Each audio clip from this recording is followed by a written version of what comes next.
What is up? What's going on? What's going on, good people? Welcome aboard. Welcome back. Welcome back. Y'all know the deal. Y'all know the routine. Y'all know the deal. Y'all knew the routine. Mike and Vince Perkins came right through with the back then they didn't know me. Now I'm hot. They all on me. He came right through bright and early with that one. Yeah, it's kind of apropos today. But shout out to everybody in the building. We about to be getting into this. About to be getting into a number of things, a number of topics. But you see in the title, in the thumbnail, I put in the title, Michael B. Jordan, yeah, he humiliates a chick. They called him Corny in high school, put her on Front Street where she tried to be all whoop-de-whoop. We go back to whatever high school or whatever. He's like, yeah, back when I was corny. Yeah, you remember that? He hit her with that. And then she tried to deny it, and then she copped a plea, and then she doubled and tripled down on it later on the internet. We'll get into that. But one thing that we are going to be talking about today before I roll the intro, one thing that we are going to be talking about today, the degree in which some men want revenge after they come up. We talk about all the time that a man, hits his stride later in life, he becomes successful. Christian Hutchinson is an example of that. Is an example of that, where he says all the time, when I talked to him in person a number of times, he said that it was a time when it was a good percentage of black women that wasn't feeling him. Now he's practically rich and got an Asian wife, and he gets side-eyed all the time. It's like, so it's a fair question. Do you want a small little bit of revenge on those chicks? But he responds perfectly by saying, we don't want revenge, but we won't pass up the opportunity to rub it in someone's face. I take it Christian Hutchinson, probably gets a few, hey, big head, all that stuff, shout out to Kevin Samuels who popularized that, the chicks coming through on that, so yeah. But anyway, either way it go, we're gonna be getting into that, going to be breaking down a number of topics, and we'll be revisiting the previous topic. We'll probably do that first before we dig into the whole idea of wanting revenge on the women who didn't want you in the past, but now they want you. Now you're hot, they all on you. We're going to get into that, but let's get ready to go. Let's strap on in. Let's get ready to go. Let's get it.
Peace, folks. This is X from TPOT Media. Open your mind and wake your black ass up. You know what time it is. Hit that damn like button as you make your way in the door. Grab a seat, settle in, get ready. It's the Grown Man Hour with your host, my man, Bernard Riley.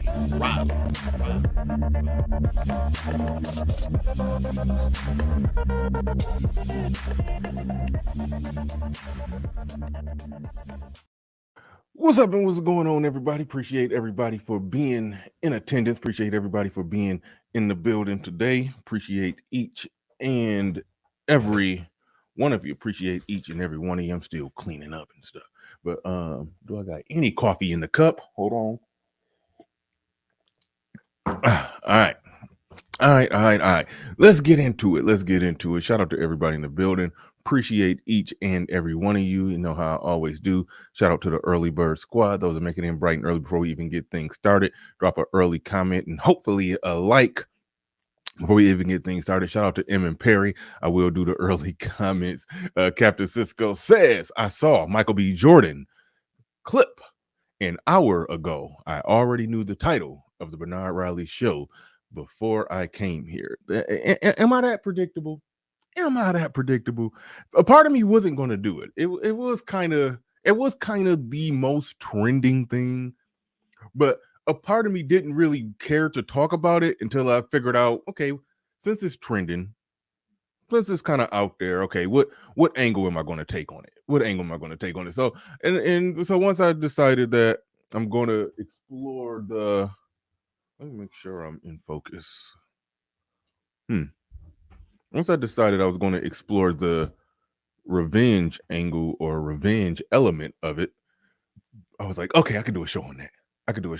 I spilled coffee on my shirt too, by the way. I probably can see that. I spilled coffee on my shirt. And I was like, screw it. I ain't changing clothes. It is what it is. But so yeah. But I honestly didn't think it was that big of a deal. It was just kind of funny.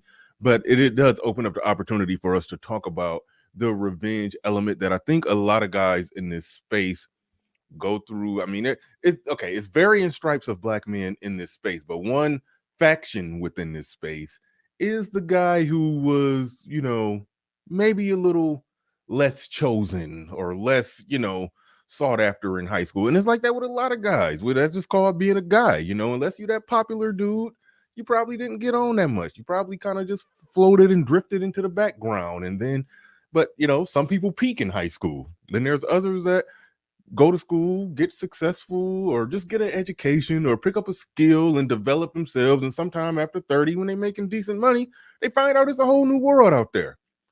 And then now with Facebook and Instagram and everything being connected, all the chicks that wasn't feeling you in high school, they look at you, they see you doing good, and now they're showing where's all this interest coming from now all of a sudden, So that is an element of it. And so we'll dig into that. But shout out to the Mac the Trucker in the building.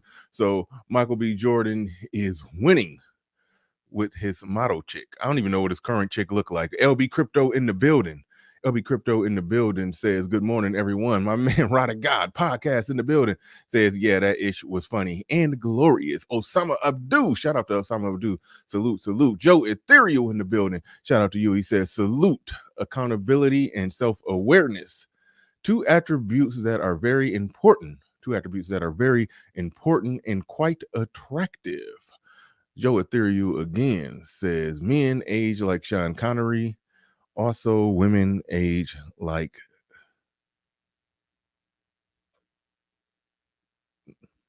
I thought you. Huh? Am I reading that right?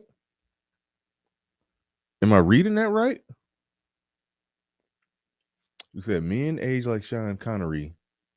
Also, women age like Sean Connery. Okay, I don't understand that statement.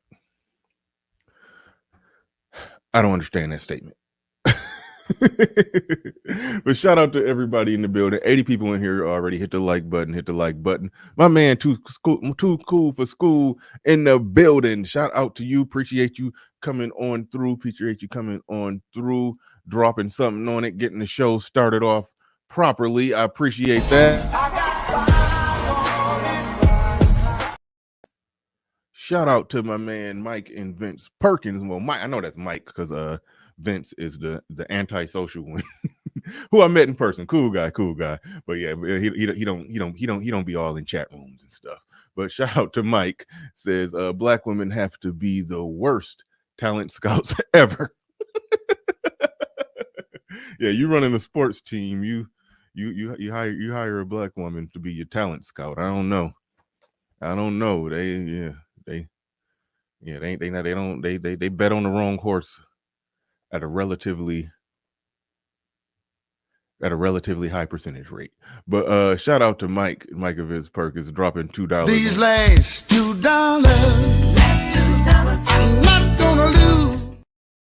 Speaking of Mike, he's the one who kind of put me up on TikTok. I knew TikTok was a thing, and a lot of content creators, go over there and put some content over there. I never did it until Mike told me he had a video that was going viral over there, which was a clip that he got from when he was in studio over here. I was like, man, shit, if you gonna go viral over there, let me go and drop a few little things over there, see what happens. So I'm on TikTok now. I got a TikTok. I'll put the link in here a little bit for that. Keep promising I'm gonna do something on Rumble too. But I do got a TikTok. Type in Bernard Riley Show on TikTok and you'll find me getting a few views. I basically just put my shorts over there. I put my shorts over there. So I'm getting a few views over there. Don't go kick down the door and subscribe and follow me on TikTok. But but you can if you want to. You can if you want to. I'm throwing content up over there. I'm throwing content up over there. So yeah, Mike is over there, and yeah, he doing good, getting some traction over there, and so yeah, he's the one who convinced me to go on and hop on over there. So I'm on TikTok as well. And I know post some little something on Instagram here and there. I'll try to get back consistent on that. But the TikTok is fun. It's kind of doing something. But shout out to Hoop Jargon says it's Johnny time. These last $2, I'm not gonna lose. Yeah, that song goes so hard. That song goes so hard. It never gets old. Never gets old. But anyway, about to get into it. But hold on, one thing before we get into the main topic. The show that me and Hood Conservative did when we did a breakdown of the data on, and I feel a lot of people did not reaction videos, but just I'll say a follow-up. I think Fantastic covered it. I think the breakdown of women's perspective. Let me be nice. But I think the breakdown of women's perspective covered it. The 60% of young men reporting not dating and all of that, but only 30% of women do it. 60% of the men, 60% of the young men under 30 are not getting on. Well, how is 30% of the women getting on if 60% of the young men are not getting on? Some people had a hard time figuring out how that math adds up. And I didn't really listen to Fantastic or the breakdown. I just saw comments and looking at my comment section. Some people seem to not get it. And they were saying the stats are a lie. If the math doesn't add up, how could y'all just believe something? Clearly the math doesn't add up. It's as if some people don't have a general understanding of how the world works when it comes to sex between men and women. It's like, if you took 100 men and 100 women and put them on a resort for 3 months, they just live there. They didn't have to work, provide all their food and entertainment or whatever. They just put them on a resort. It's very possible after 30 days, 60 days, 90 days, it's very possible that of those 100 women, it's very possible that all 100 of those women could have had sex while on that resort. You just locked them on there. They can't leave. It's very possible that all 100 women could have had sex, but only 50 of the men could have possibly have had sex. It's like, I don't know how in this space do people not really understand that. As if it would just automatically be, for every one woman that has sex, that means there's one guy, a different guy that has it. It's like, no, it doesn't work that way. It doesn't work that way. And it was shocking that people didn't catch that. And it may be so. It could be people outside of this space who are unfamiliar with a lot of the things that we say and a lot of things we talk about. But for people in this space, it should be a fairly easy and fairly obvious one that, if you got a situation like the situation that I just described, and I think Kristen is saying try 25, but either way it go, I think it's fairly obvious that in that situation, it wouldn't be a one-to-one. 100 men and 100 women does not equal 100 couples. It does not equal 100 couples, especially if one of those men, for that matter, is Michael B. Jordan. It's feasibly possible for him to have sex with either all or I would say 90% of those 100 women. It's very possible. It's very possible that 10% of the guys could very well have sex with 40 to 50% of the women. It, all of that is very possible. The idea that people think that it would just automatically be a one-to-one pairing, it's like, no, it doesn't. It just doesn't work that way. It just doesn't work that way. I would argue that in that situation that I just set up and described, where you got 100 men, 100 single men, 100 single women of a certain age, and just put them all on a resort on an island, and let 60 days go by. I would venture to say that probably half the men would end up having no sex, and probably 80 to 90% of the women would. That's just my guess. I have no facts or data or stats or no way to prove that, but I know that in that situation,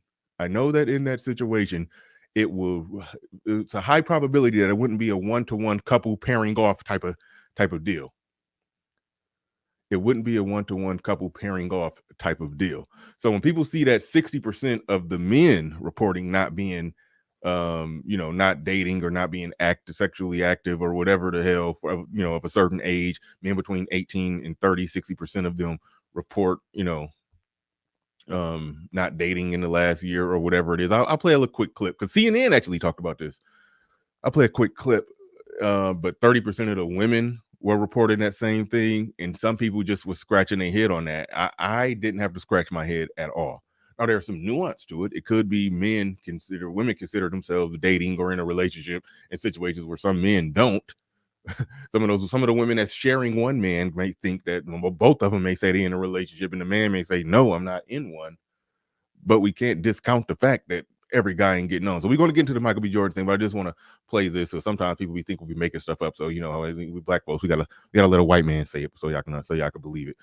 I delved here into recent data from the CDC suggesting major problems with regard to the mental health of our adolescents, surges in depression and suicidal ideation, especially true for our girls. This week, I found cause to worry about young men. This headline from The Hill, it caught my eye. Most young men are single. Most young women are not. The story reported that as of 2022, Pew Research Center found 30% of U.S. adults are neither married, living with a partner, nor engaged in a committed relationship. Nearly half of all young adults are single. Now, look at these numbers. 34% of women, twice as many, a whopping 63% of men. What explains that? I pulled the Pew study and I read with interest. Turns out since 2019, the share of single men who say they're looking for dates or a relationship has declined from 61% to 50%. In 2018, 28% of men ages 18 to 30 reported they'd had no sex in the past year, compared with 18% of women of that age. The Hill report said men in their 20s are more likely than women in their 20s to be romantically uninvolved, sexually dormant, friendless, and lonely. They stand at the vanguard of an epidemic of declining marriage, sexuality, and relationships that afflicts all of young America. Among the causes, among the factors, a reliance on social media and online. Since 2019, the share of single men, I didn't mean to drop 6 that. or more. Yeah, Mike, cite your sources means find a white man to say it.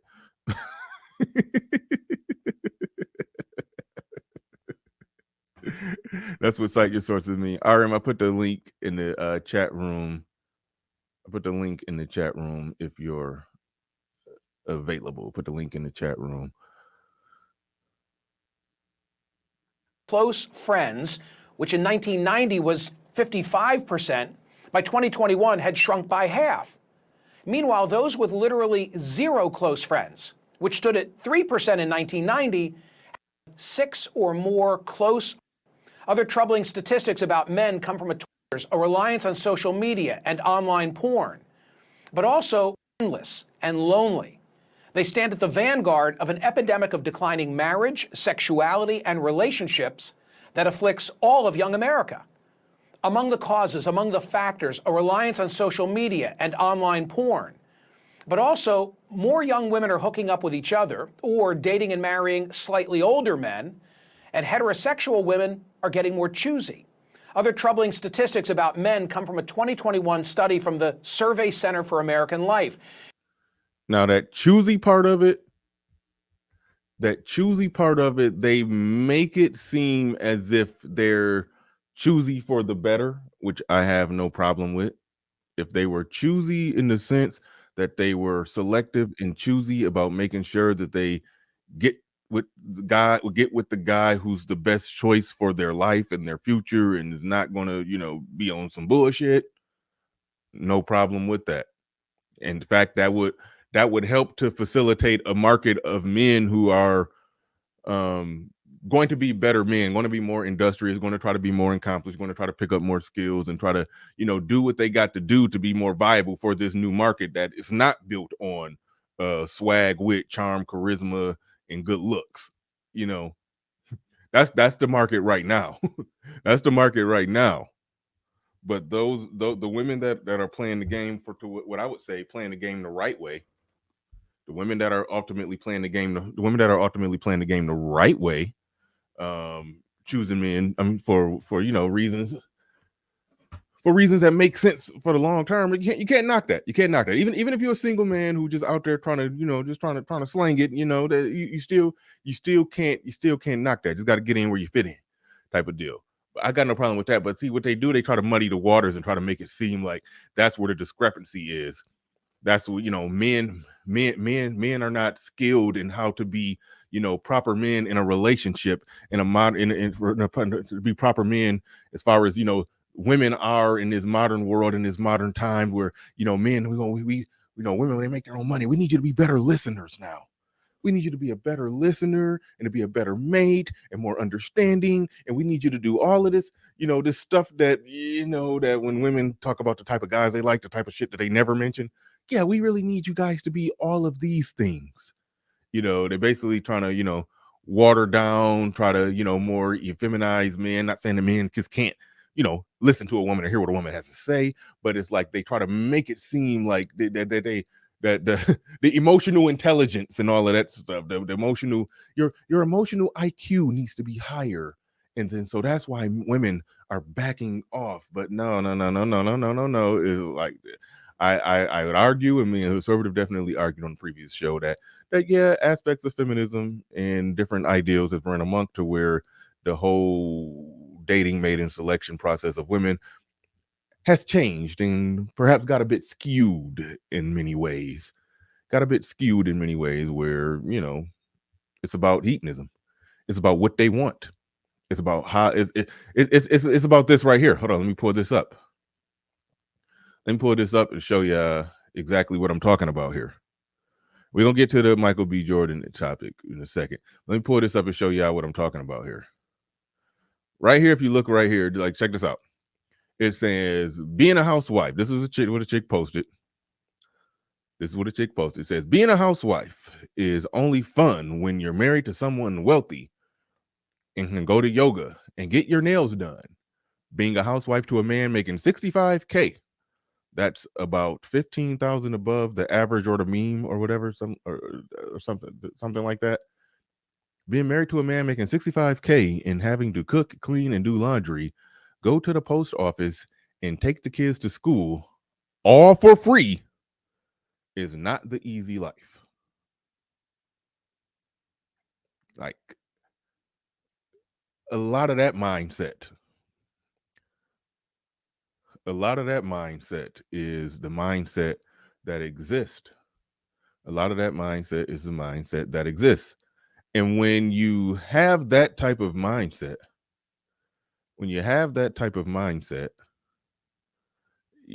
it's ultimately going to yield to a woman who's not they're not being more choosy. They're holding out for a golden ticket. Short of getting that golden ticket, they're just hooking up with guys on some, he looked good, he tall, he had swag, and whatever hedonistic pleasures, which is cool, is what it is. But then they get pregnant from those hedonistic pleasures, and then it's these men ain't shit.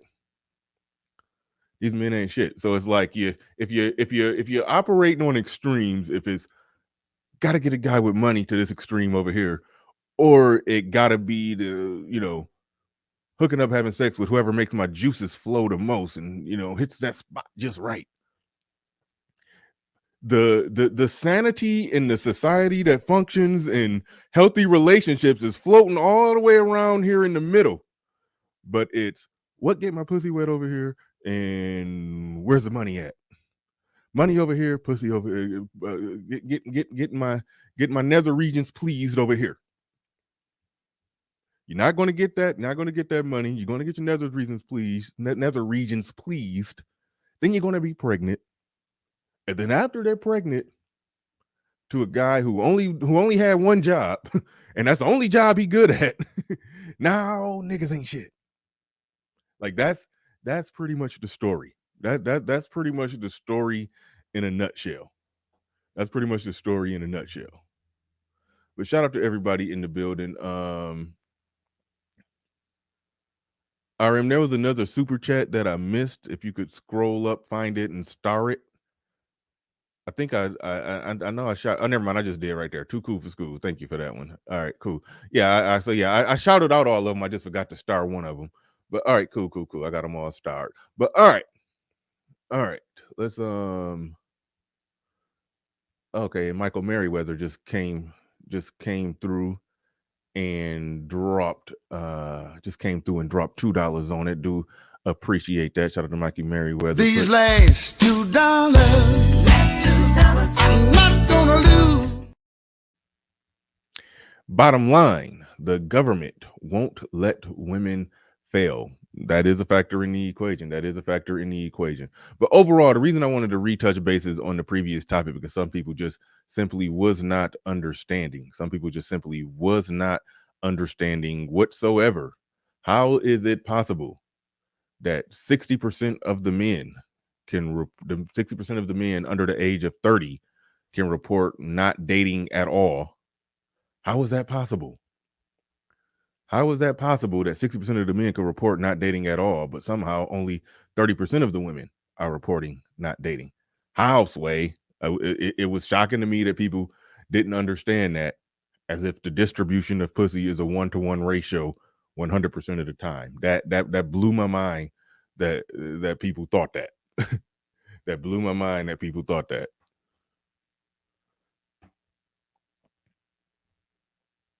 They found the share of men who have 6 or more close friends, which in 1990 was 55%, by 2021 had shrunk by half.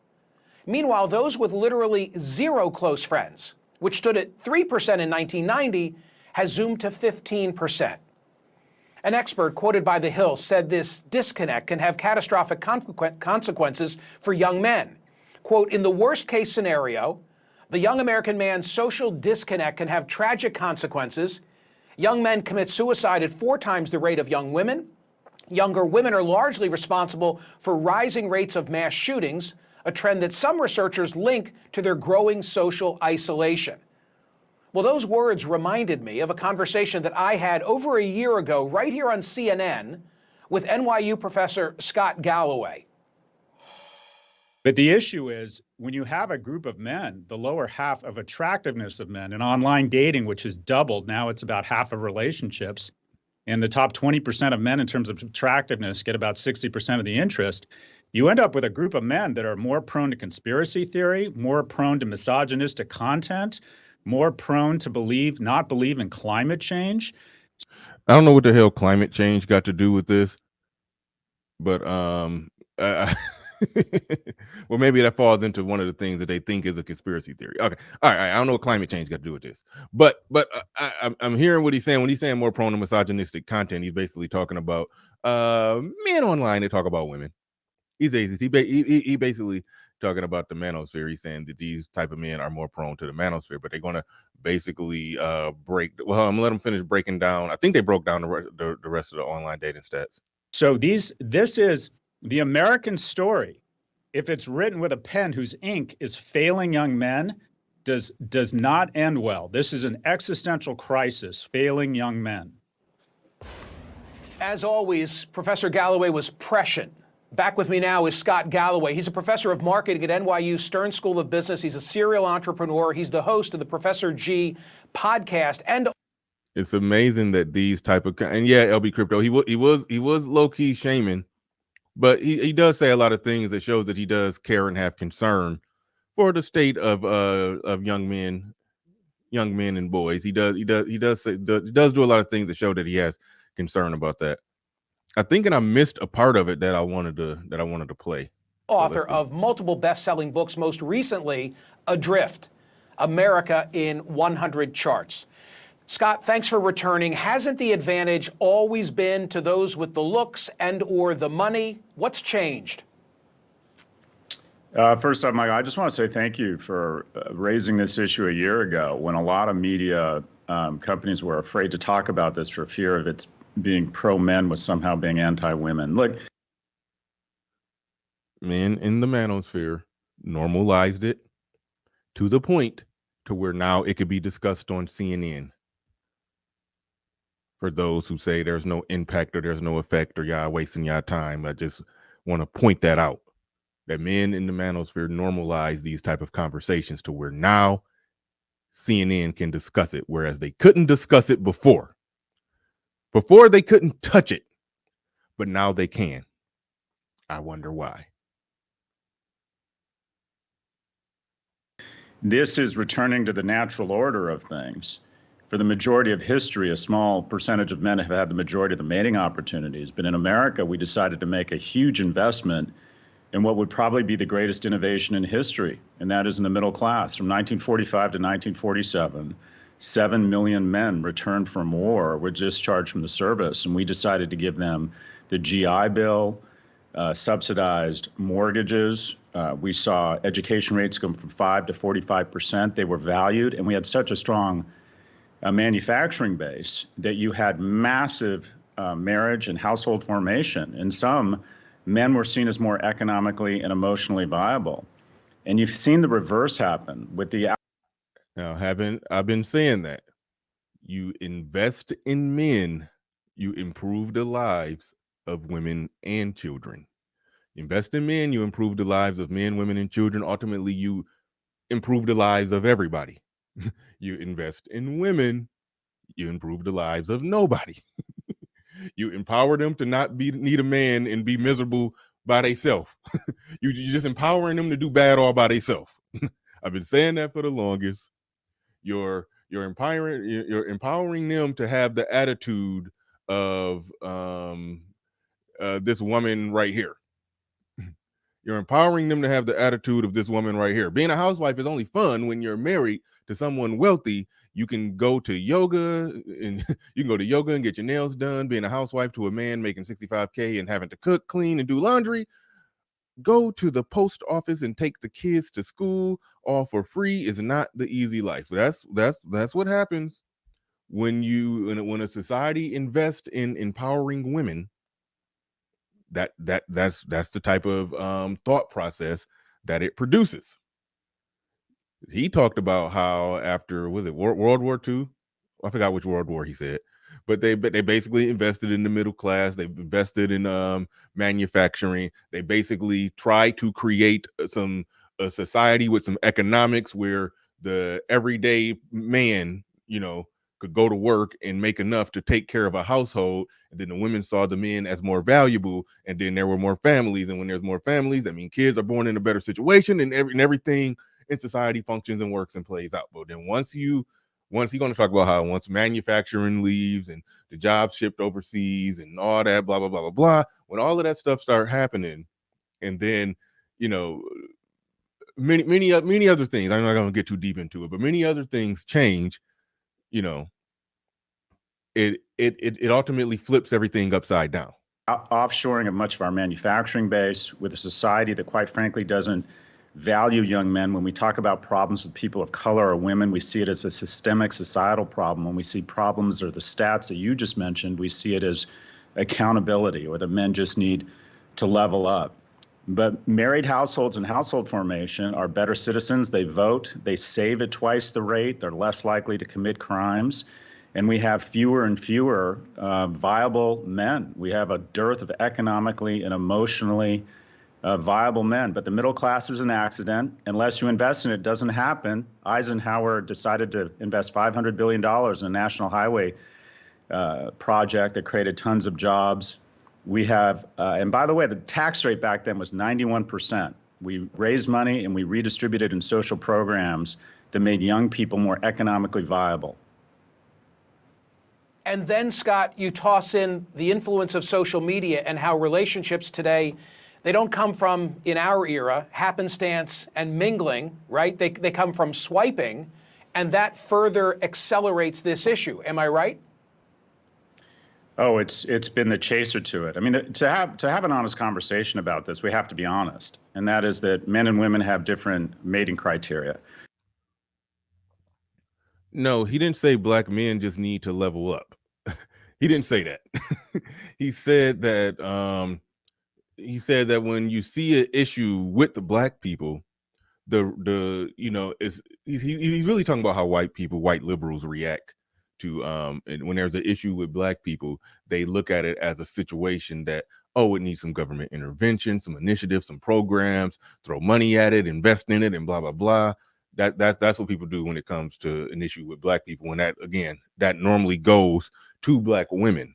That normally goes to black women.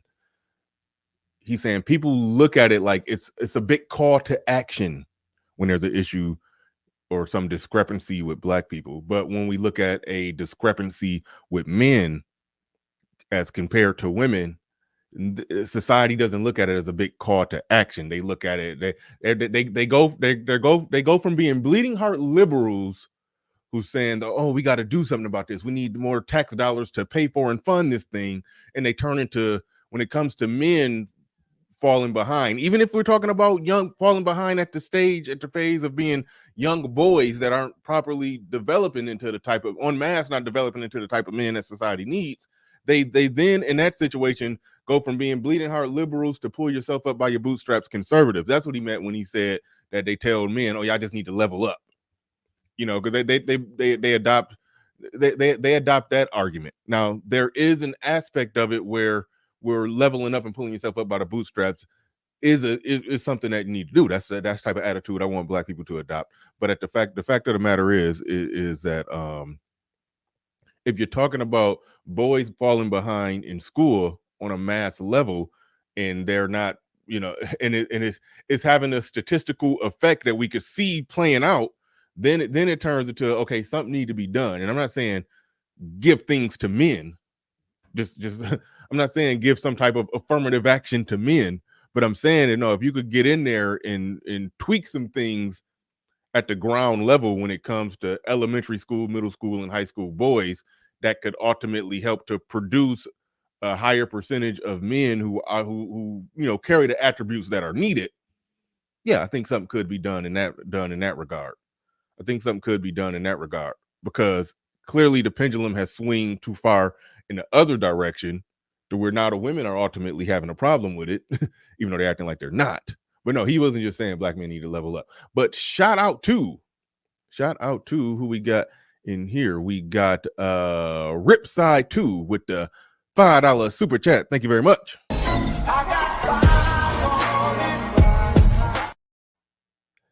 He says, spell out why it's bad mindset for your discussion with the women. Say it plain. Being with the children all day is the benefit. I'm not sure if I'm understanding what you're saying or how you're saying it. It's kind of wordy, kind of funny. Spell out why it's bad mindset for your discussion with women. I don't understand that. Spell out why it's a bad mindset. Say it plain. Being with the children all day is the benefit. Yes, and I get what you're saying. Now that I got rid of the parentheses. Yeah, being with the woman being with the children all day is the benefit, but they don't view that as a benefit. It comes down to what they value. If they value the lifestyle, then yes, being with the children all day and being a mother, then no, that's not the thing, and that's not it. And the reason that I harp on that and that I talk on that, because when black men get blamed for the high single mother out of wedlock, birth rate, blah, blah, blah. When black men get blamed for that, I like to highlight the ideology of the women on the other side of that coin. I like to highlight the ideology of the women on the other side of that coin. That's ultimately why I dig in on that. They don't value motherhood in the context of man, woman, child. No guarantees in the building with the $5 super chat. Thank you very much. Says Pastor BR, can't we all just get along and acknowledge most chicks are bums? Well, if men lived off the government at the rate that women did, we would definitely say most men are. But if men lived off the government and lived off women at the rate that women live off the government and live off men, we would definitely say that most men are bums. That's not even the case right now, but they're still already saying it. They're already saying most men are bums. So let that one sink in. But shout out to No Guarantees. Shout out to everybody who's supporting the stream. Shout out to Ripside. Shout out to 911. What is your emergency? Did I acknowledge this one? I don't think I read this one. He says, Riley, you're grasping. Make your... thank you for the super chat. I do. Don't even play the last $2, but thank you for the super chat. Do appreciate that. Do appreciate you putting get that off the... I can't... Okay, there we go. I was trying to get that off the screen. Yeah, no big fan of vague criticism. Vague criticism is the tool of the hater. Vague criticism is the tool of the hater. But all right. Getting back into it. I'll play a little bit more of this before we get into the main topic. Let's go. 1/4 of men saying economic viability is a key criteria in a mate. 3/4 of women say that is important. And when you're on a 2-dimensional format, where now it's 1 and 2 relationships begin online, it used to be 1 and 4 just a few years ago, it gets distilled down to a small number of criteria. Specifically for men, it's does she look attractive? And specifically for men, is he able to signal his ability to garner resources in the future? An average attractive male on Tinder gets swiped less than 1% of the time. And there's 3 men on Tinder for every 1 woman. So you've distilled it. Let that sink in for a second. They say half of the relationships are start online. Half of the relationships nowadays start online. When it comes to dating apps, men outnumber women 3-1. And that last line that he just said was staggering when he said for an average I'm just going to let him say that again. Hold on. An average attractive male on Tinder gets swiped less than 1% of the time. And there's so if an average attractive male is getting swiped less than 1% of the time, then half of the relationships start online. Then men outnumber the women on dating apps 3-1. It's almost like the dating app industry is horrible for men at this point. It's horrible for men, and I'll never tell a guy to just get off of them. Put yourself out there as many ways as you possibly can. But that seems like a losing endeavor. We gotta if the goal is for men and women to interact and be together and blah blah blah blah blah, I think the dating app thing has to damn near die. I never thought I'd say that, but I think that's damn near the case. I think that's damn near the case at this point. 3 men on Tinder for every 1 woman. So you've distilled it. You've taken out one of the key components of mating dynamics, and that is vibe, humor, body language, pheromones, the ability to be, quite frankly, a little bit persistent. Just go on and say game and mouthpiece. Just go on and say it.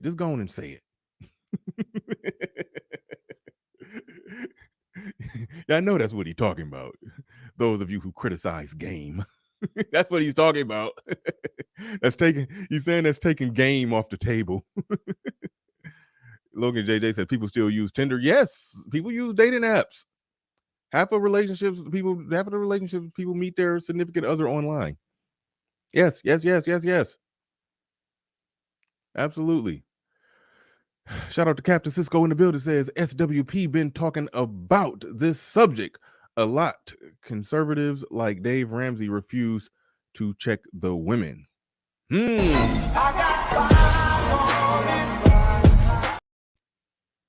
I do listen to some Dave Ramsey, and I don't know if that's the case, and I don't even know if I can't speak on that. I can't speak on that, his ability or inability to check the women, but they do dabble into relationships because relationships is connected to money. So they do dabble into that, and I don't know what kind of advice they're giving in regards to that.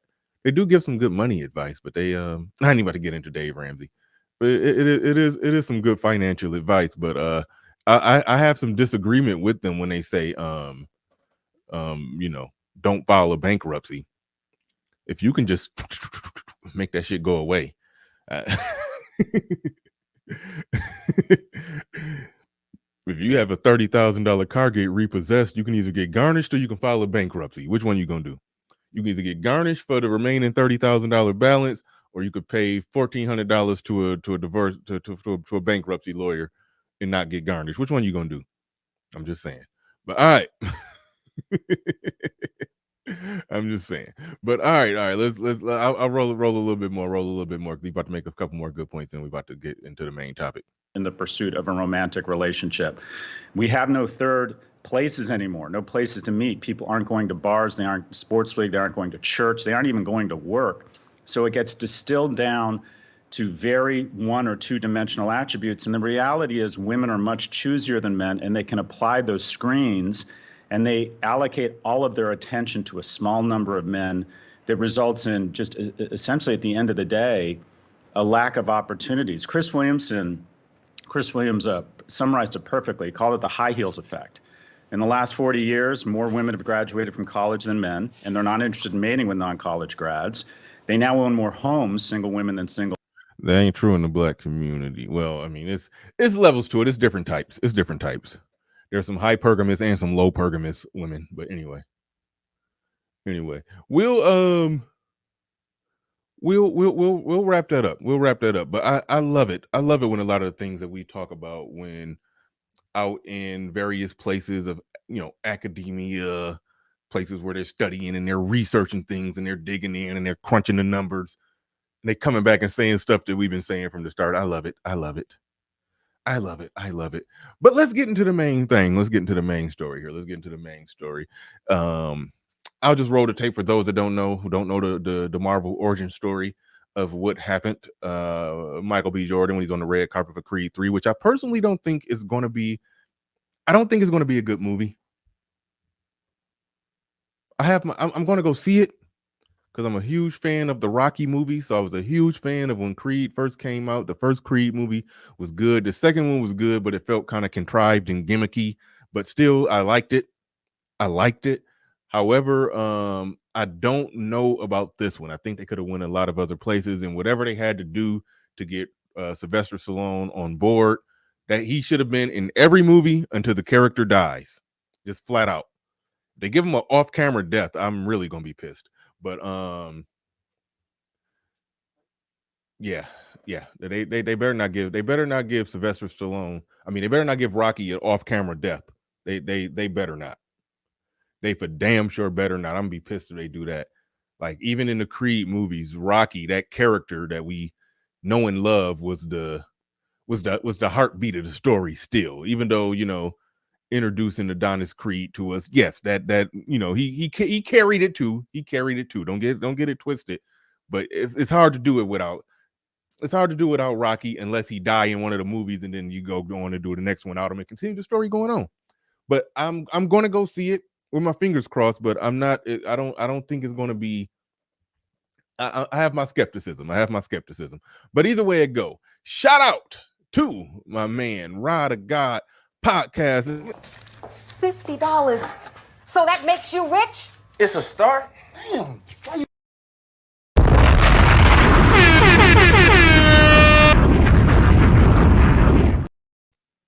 Shout out to Rod of God podcast in the building. Says salute to men like you, Bernard Riley, for holding the line for black male content. CNN has been to me. I likes that.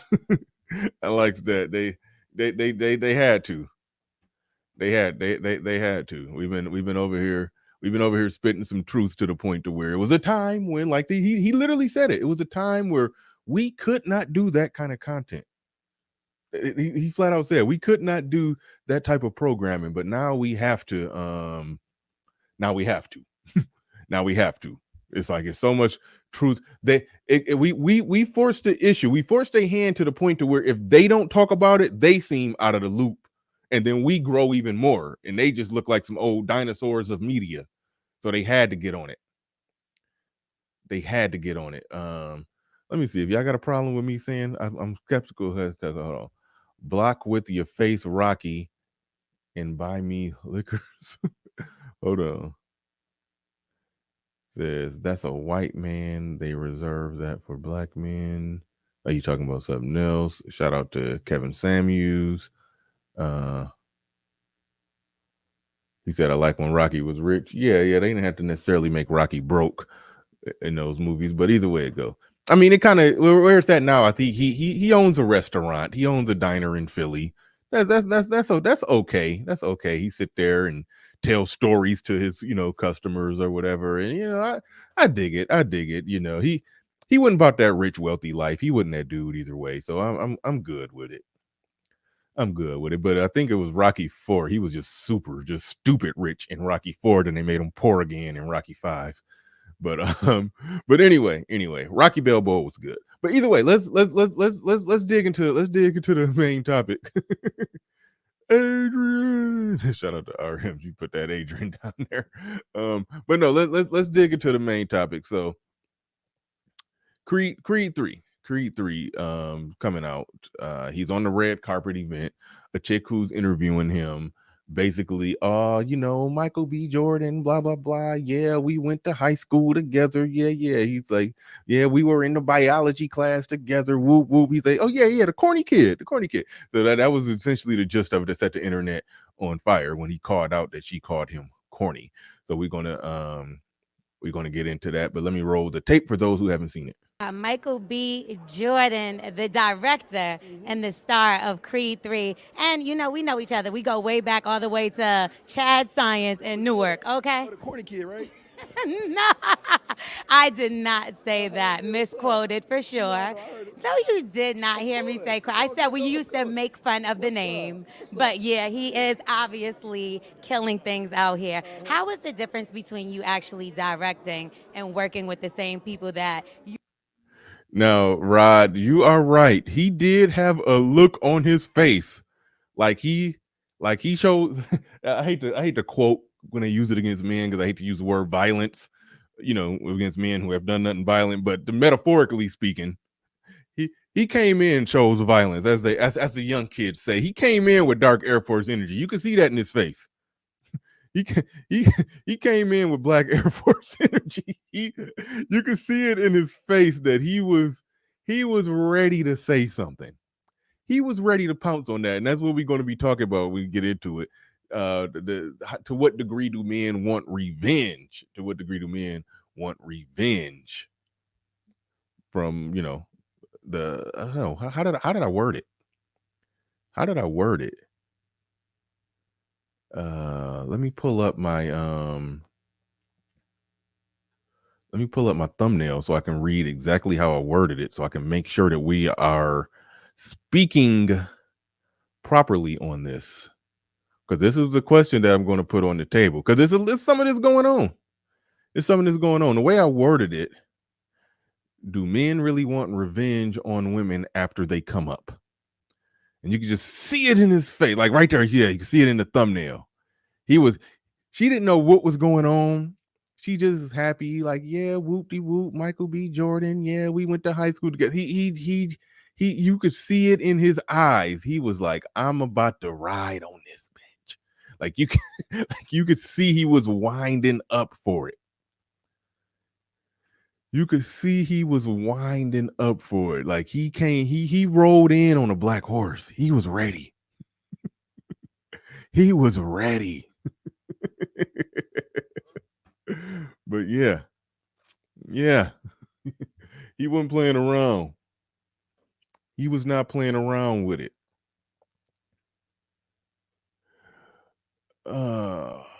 let's see. Let me roll some more of it. You were directed with versus.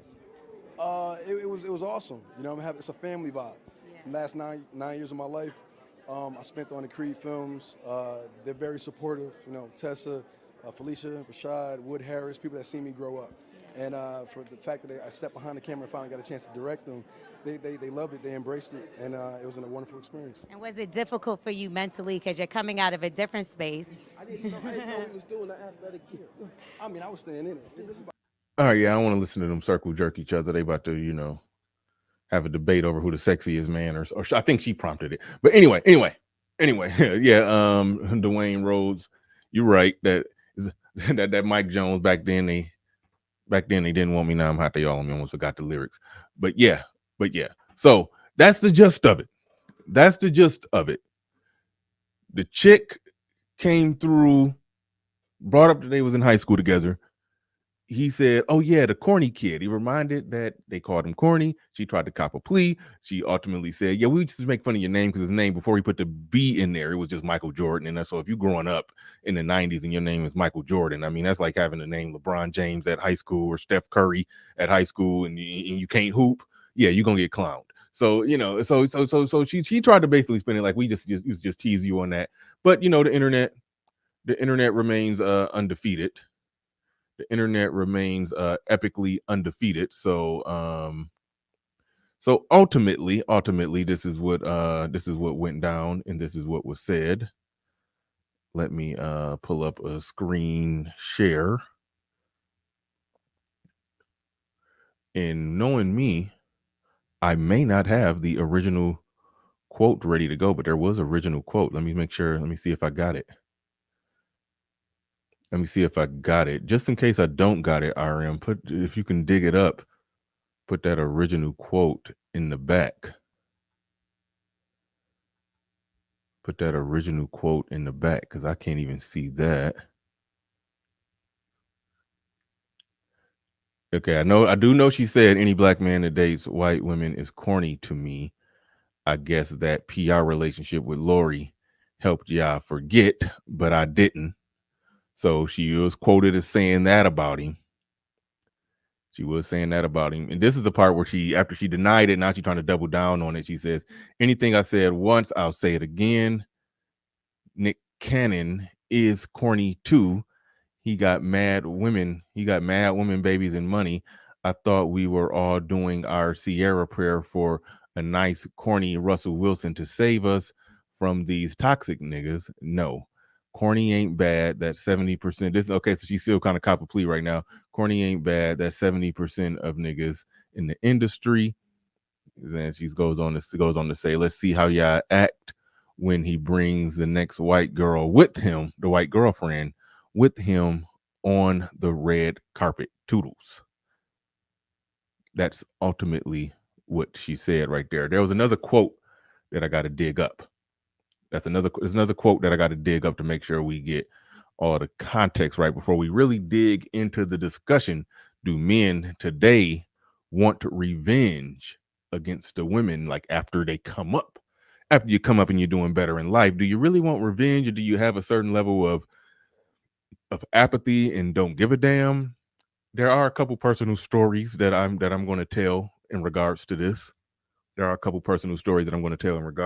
do want to get it in with the brothers, chop it up with the brothers on how many of y'all do want an element of revenge or just showing up someone to some degree. But Ripside 2 in the building says, I want 150,000. So we can settle out of court right now for $20. Man, get your. Thank you for the $20. He says they are the worst talent scouts in the world, doing anything other than black men aren't doing.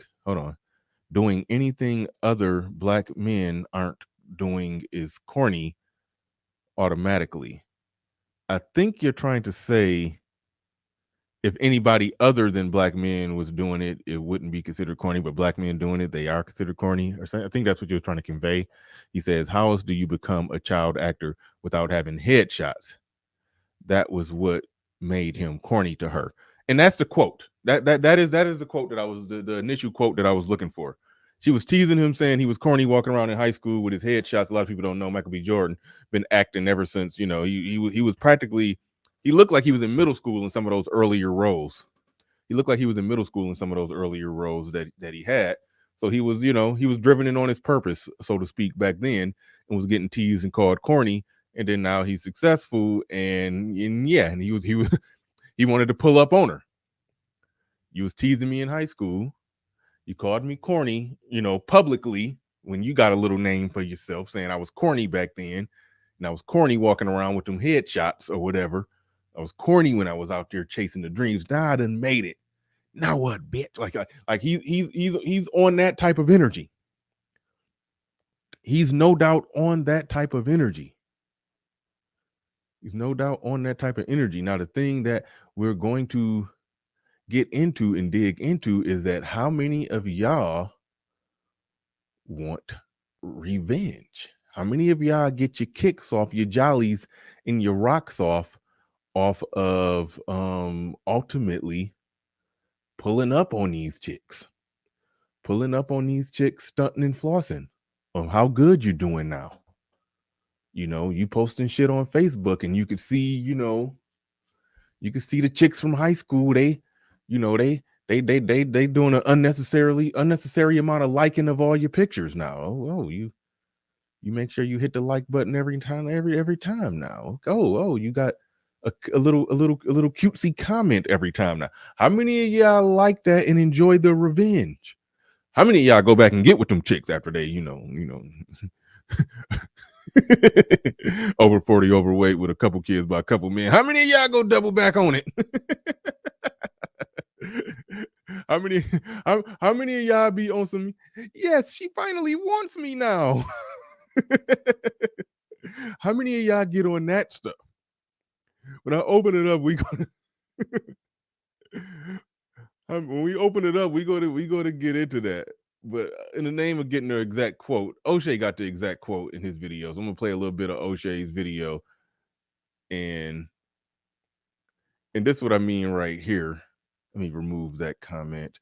This is what I mean right here when I was like, he was looking like he was in middle school with some of these earlier roles. He was looking like he was in middle school with some of those earlier roles. But yeah, we're gonna play a little bit of O'Shea, because I know O'Shea is gonna read the exact quote, and then that way we got it. That way we got it, to make sure that we get the full context. School with Michael B. Jordan. And of course, Michael B. Jordan remembers her very well. Now stop the show. She wants to act like everything is all good now, but he ain't looking like it's all good now, right? He's still pissed about something that she said, because she said earlier in a podcast, dating music. You know what's so crazy? I went to school with Michael B. Jordan at a point in life. And to be honest with you, we teased him all the damn time because his name was Michael Jordan. Let's start there. And he was no Michael Jordan. He would come to school with a headshot. We lived in Newark, that's the hood.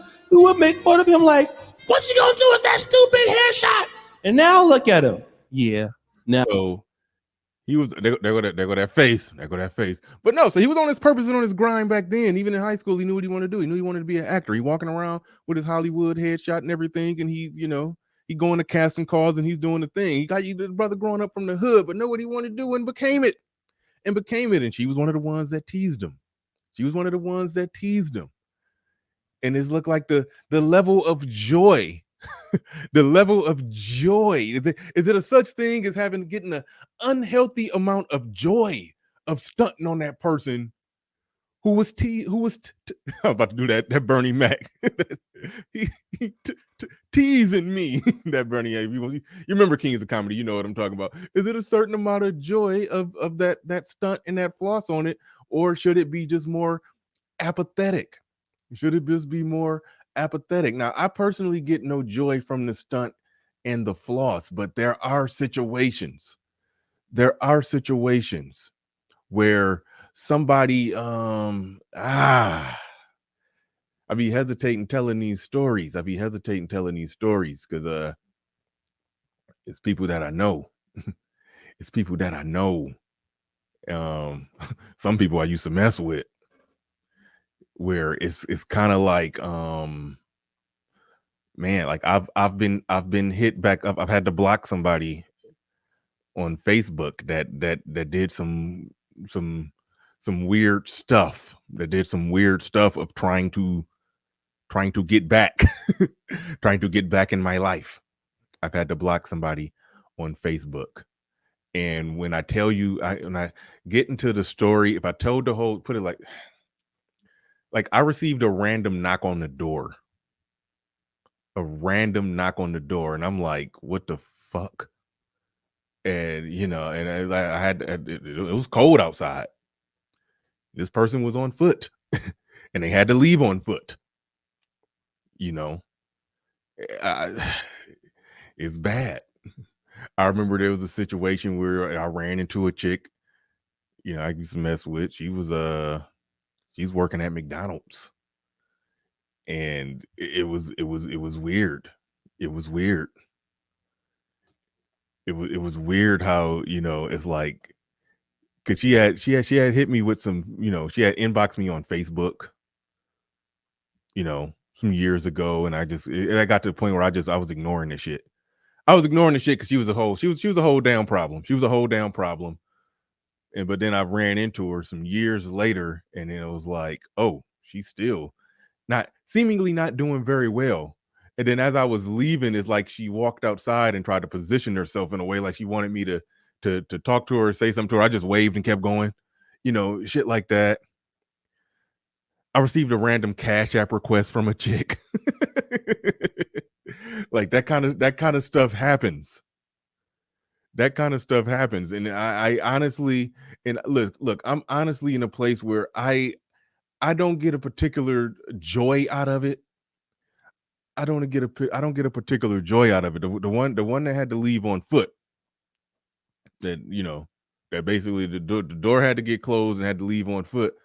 I didn't get no, because she looked like she was doing bad for real. She looked like she was doing bad for real, but I was like, nah, ain't nothing going on. You shouldn't have came here. Just flat out. You shouldn't have came here. Like, whatever you need fixed in your life, I ain't the person that's fixing it. So like that's legitimately situations, and that, trust me, I got no joy out of that. I got no particular joy out of that. But the fact of the matter is that I think a lot of men experience something similar. You get to a point later in your life where women, and some of them could be women that you used to mess with. Some of them could be women who wouldn't trying to mess with you at all. They reach a point in their life where you've become more valuable. You've become more valuable, and then now they're they're making passes, subtle or aggressive passes at you. They're making subtle or aggressive passes at you. And so the question that I put on the table, that I'm going to pass it around to the gentleman. And trust me, I got very vague on those personal stories. The question I'm going to pass around to the gentleman is, do men really want revenge on women after they come up? Do men really want revenge on women after they come up? You've come on up. You're doing better now. You got your shit together. There's women who used to then mess with you. I talked about Christian earlier, how he, said that there was a lot of black women who weren't really feeling him. He grew up, he got his shit together, he became successful, he owns a lot of real estate. He, basically, according to his net worth, he's a millionaire. He's walking around with his Asian wife and his half Asian, half black kids, and black women mugging him now. And he like, y'all bet on the wrong horse, or y'all didn't, for damn sure didn't bet on the right horse. That could have been them. How much joy do y'all get out of stunting on getting some type of social revenge? How much joy do y'all get out of that? Do men really want revenge on that? Is that something that y'all out for? That's something that y'all out for. Y'all out for revenge.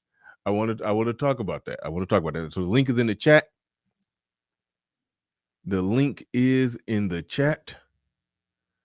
And we are joined by Game Changer. But before I get to Game Changer, really quick, because I think some super chats came through that I didn't get to. He said SWP. Oh, no, I read that one. I read Rob. Shout out to Rob for that heavy-handed one. Shout out to Christian Hutchinson.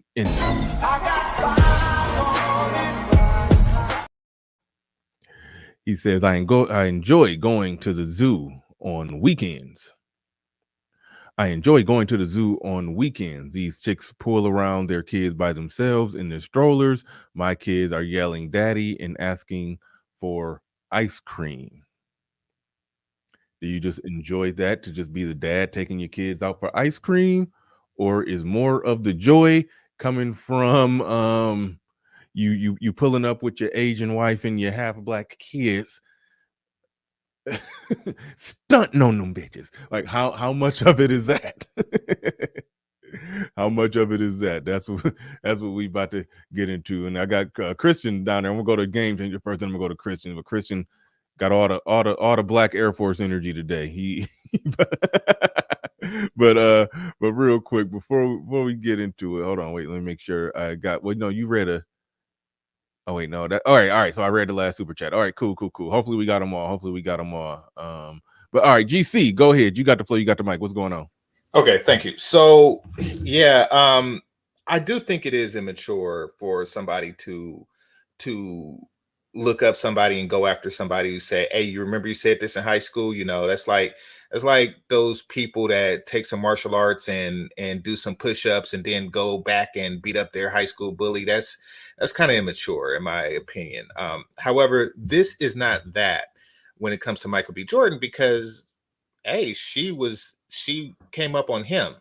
You know, he's at the red carpet minding his own business. She's out looking to get a story, and she actually tried to use the high school connection that they had. Like, hey, remember me from high school? You know, because there's a bunch of chicks out there with microphones, all trying to get a bite. You know, they all trying to get a piece of his fame. So she felt that she had that in, and he's like, yeah, you know, I remember you from high school, but remember it wasn't a good connection. So I do think that he handled that in a mature way, because she's trying to eat off of the fame that she made fun of. Now, there's a stupidity factor here that can't go ignored. It can't, and that's because Michael B. Jordan, he was on a show called The Wire. I know you didn't watch it, Bernard, but every other black person in the world did. And he was very young at that time, meaning that he wasn't just a kid with a headshot. He was an actual experienced actor that already was like he was a named character on a very, very, very popular HBO TV series.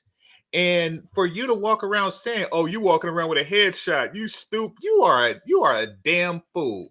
All those light-skinned bitches were damn fools to just say, "Oh, you ain't gonna make it." That's like seeing a kid, you know, build a rocket in his garage saying, "Oh, he think he gonna make it to NASA." You're stupid. You stupid as fuck. If you look at somebody who's already making it as a kid, and you say, "Oh, you stupid for trying to make it," and your name, you know, Michael Jordan. No, he's not a Michael Jordan. He's a Michael B. Jordan. And he's a lot better off than you, because you begging for scripts. You are begging for interviews from somebody who you thought was your lesser. Like I could see if it's not obvious. If it's not obvious that he's gonna make it, and you just making fun of somebody with headshots, because you know there are thousands of people out there with headshots that are working at restaurants right now. He already is acting. You're stupid. Well, I'm going to give a slight benefit of the doubt and say maybe he hadn't got on the wire yet.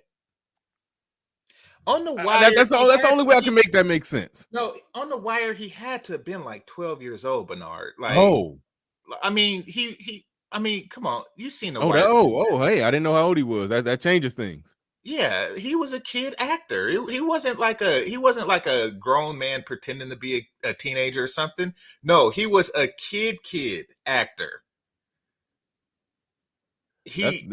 Like if he was in junior high, he was barely there. Like I can't picture him being 20. He was playing like a 12-year-old. Yeah. Yeah, So, that changes things. That changes things, no doubt, no which doubt. makes you stupid. And Yeah, I'm pretty sure that that's like his first big role. He probably had like other smaller roles since then. You're yeah, that's what I stupid. was thinking. I was thinking he probably was in a bunch of little small roles or no roles, or played like was in like a Burger King commercial or some shit. Something like that. Like you do see a lot of that. You do see a lot of that. And to the person who said I got a coffee stain on my shirt, yes, I spilled coffee, and the show must go on. I have a coffee stain on my shirt. That is correct. That is Yeah. correct. Yeah. So But, no, I mean, she needs to be called out for being stupid. She do.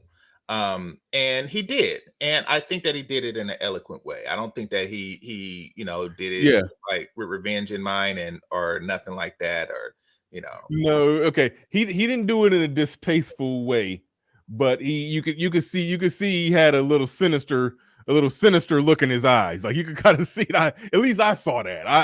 I saw that he something was brewing back there before he went on and said what he said. But Well, real quick no, before we go to it's a look of how dare you, because each and every single one of those people who are trying to get an exclusive are really trying to get in on his fame.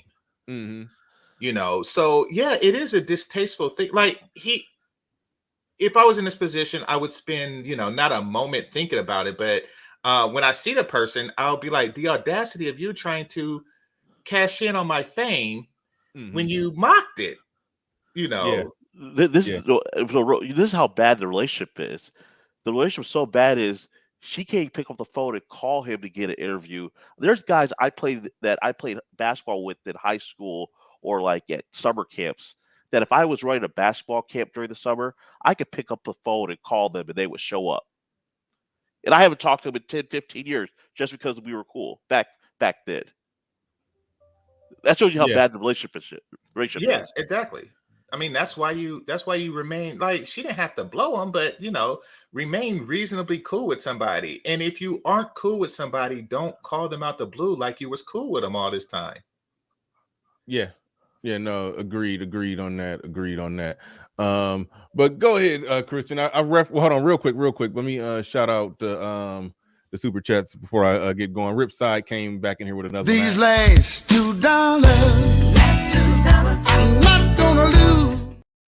I actually skipped that one. So shout out to Ripside. He said it brings me joy in my Anita Baker voice. And RM, if I skip one, you can click on it and just bring it up on the screen so I can see it.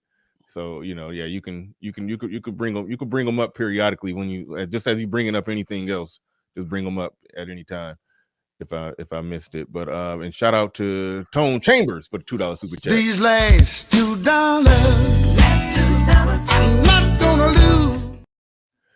I wonder, did Columbus go through that? I wonder, did Columbus go back to Spain or Portugal and say, and like just talk shit to the people who was making fun of him in his round earth theory? I wonder if he had that moment, like somebody come up to him, like, so yeah, you made it around the world, or you discovered a new continent. Like, how does it feel? It feels like you was that bitch that said I was gonna fall off the edge of the earth, wasn't you? Like, I wonder if he had that type of moment. I would imagine, and I wouldn't necessarily think nothing is wrong with that. I wouldn't think nothing is wrong with that. I mean, it's like you're right about something that big. You can go ahead and let somebody know. You can let somebody know, especially if they were pretty aggressive in their coming at you for your theories or your aspirations. But go ahead, Christian. What you want to? And I see somebody in the back. Azrael, I saw you trying to come up. Somebody named BW with a very questionable hold on. Hello. Okay. All right. You wait, damn it. Hold on.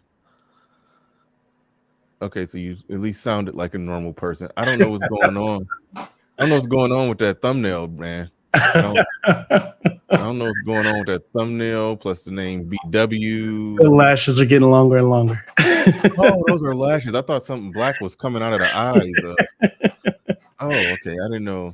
Yeah, Someone so photoshopped that. I thought that was hilarious. I didn't know yeah, what was going on there. yeah. But I all right, guess I but got to go be. ahead, Christian. I I reference got you a to. lot of times because I know a lot of times when we was we was just recently talking in Detroit. You had mentioned that when somebody was asking some questions, and you said something to the degree or to the tune of like, yeah, it was a lot of black women that wouldn't really necessarily rocking with you, and then you became successful, and now they mean mugging you and your Asian wife. So Yeah, speak yeah. on So that, and how much joy and revenge satisfaction do you get out of stunting on them now that you're like super successful and own like umpteen houses and whatnot?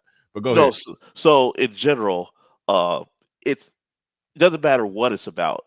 It's always good to be able to kick people lower than you when you get an opportunity to. That's the first thing.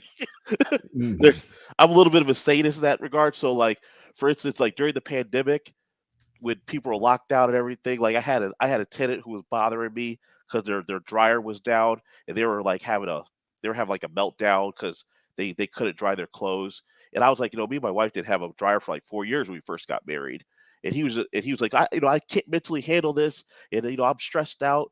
I was like, well, I'm not stressed. And he said, how are you not stressed? And I was like, I live in a 6,000 square foot house with a backyard. Why would I be stressed?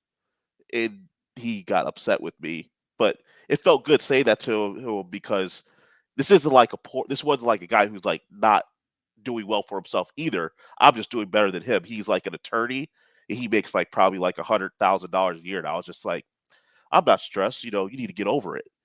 Hold on. What did he ever do to you to where you felt some satisfaction in kicking him in the nuts? Cause you can. That's the point. Holy Just shit! Yeah, yeah. You're a bad person. You are. But no, no, but he called me. No, but he called me like 5 times in 2 hours asking about his dryer getting fixed, and the whole world was locked down. And I told him I'll take $50 a oh, month off your rent, and he just had to have his dryer fixed. how much did It's you take off his rent? I'll tell him I'll take $50 a month off your rent until your dryer gets fixed. Okay. If he was, if he was being a dick, then I get it. I get it if he was being a dick and demanding that you do something in a pandemic when everything is shut down. I understand at some point you got to tell him, hey man, tough, deal with it. Everybody else is dealing with it. You deal with it. I get that. I get that part.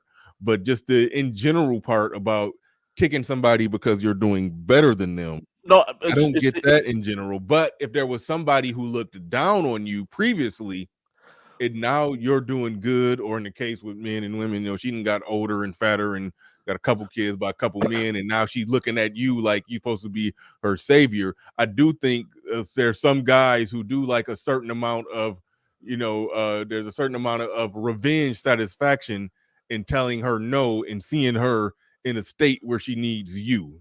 That's what I'm trying to tease out here. Like how much of that is so going on. well, so again, like you don't purposely do it, but it's kind of like if they're giving you the energy that they have a problem or they had a problem, take that. You can't pass up the opportunity to take the shot, right? You that's what I'm saying. Like Take the shot. you know, that it, Okay. yeah. So there's certain neighborhoods where they have certain makeups of certain types of people that it feels good to be able to bully people just because you can. Uh, and they can't do anything about it. And it's just say it's a role reversal. I won't get into it because we're on YouTube. I like my job. I don't want to come off a certain way, but you can get to bully people, because you have the power. You just say, I want the garbage at the end of the driveway, or else you're in violation of your lease, and they have to do it. Otherwise, their wife and kids won't have anywhere to stay. It's. You said you get Wait, satisfaction out of telling people that they have to put their garbage at the very end of the driveway. Yeah, or else I'll violate their lease. Yeah. Man, that's assholish right there. Unless yeah, Christian, yeah, that's not. Yeah, that's you got to work on that, brother. No, no. Okay, so Usually, let me start there's a here. lead up to this. This is just out the gate. Usually, there's a lead up to this. You get what I'm Well, saying? let me ask you this: how bad was the bullying that you received when you were younger? What you say? How bad was the bullying that you received when you were younger? I was never bullied. No. What the hell? That's even worse. So because you say he now was it's my the bully. He was well, the bully. But no, now you're saying now it's my chance to bully as if you were bullied. Like no, but you're not even getting revenge. You're just doing stuff. You're just fucking with people. You are. You're just fucking with people. No, it's hard to I can't say it online what I'm talking about in general. But you're talking about how you like fucking with people. Usually what happens is people want to try to exert some certain people are used to be able to exert certain amounts of status in society, and they're used to doing it, but then when they have to deal with me, the roles were reversed and it's a different situation. It's not even reversed because they didn't fuck with you. No, you weren't bullied. So you're not even reversing it. Like this isn't even like get back on like a group of people that fucked with you because they didn't fuck with you. You're just fucking with them. Hold on, wait. Let me, and I'm this is my attempt at trying to save Christian here. You mentioned before that the guy that you had that situation with, he was a lawyer or something of the sorts. Yeah. So like some of the people that rent from you, are they white and professionals and successful, and they're is that where it's coming from? No comment. No comment. Okay. So you okay? So I'll don't comment on it. I'll say it. So you being a black man who they have to rent from, and they're walking around with a lot of like you get into situations where they're talking to you like you work for them or some shit, and then you have to and you get joy out of reminding them that no, I own you type of deal. Make sure you get your garbage right. You know, that was going on. Yeah. Okay. So now it's a chain of fucking with people that begins with you, because you have some leverage and authority over him as a white guy, and you decide to hit him with the BBC on his forehead. Now, what is he gonna do to his black secretary when he gets to work? You know, or when he's prosecuting a black kid for something that he know that nigga didn't do. Like it's starting the chain of fuckery that you know is going to end with a black person somewhere getting fucked over. That's how that works. Leave those people alone. If somebody not fucking with you, don't fuck with them. No, but usually there's already disputes happening. Is what I'm saying. Huh?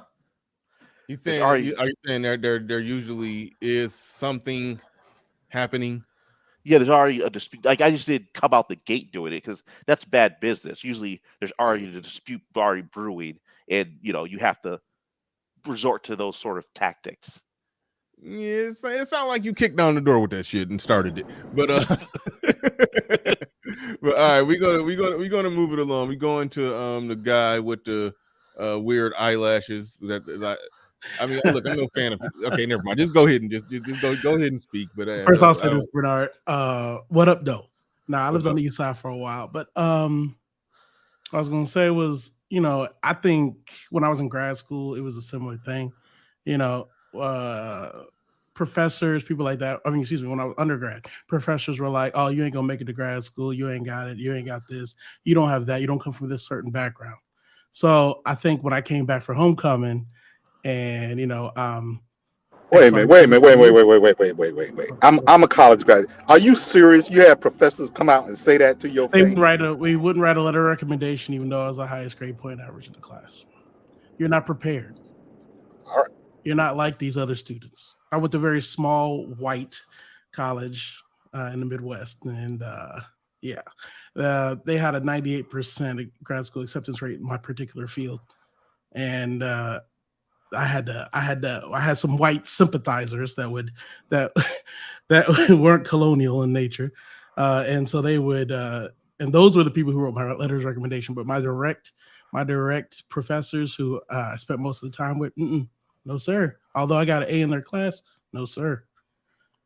And so you know, it was when I came back for homecoming, that was a thing, you know, and you know, back to what Christian was saying is like living well is your best revenge. You know what I'm saying? Like I didn't say anything, but the head nod let him know, just like Michael B. Jordan. You know what I'm saying? The head nod let him know. Oh yeah. Oh yeah, I'm over here. out of Ivy League grad school, yada yada yada yada yada. You know, and that was a piece that was that like helped me. I don't know. Maybe I'm just petty. Well, let me ask you a follow-up question. Were you participating in, and you know how this goes. I've been in higher education, academia. I got a master's degree myself. Were you participating in any other things outside of the classroom? The social activities, the workshops, the writing, papers for journals, and doing the things other than the standard classroom stuff. Now I was working. I'm black, poor black man. You know what I'm saying? I was working. Cracker Barrel, Red Lobster. I was over at Jimmy John's. I was working every summer, every day, or 30 hours. Now, see, and the reason I asked that question is because that other part is also a part of the game. And I couldn't play it. And you didn't play it, right? I couldn't play it. I literally, physically couldn't play and keep up my grades. Let me put it this way. And keep up.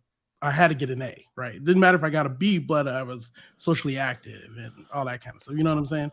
So I had to give up those pieces. It's better to get, if you're in an Ivy League school, I don't know where you were going, but it's better to get a C and have the relationships than get an A.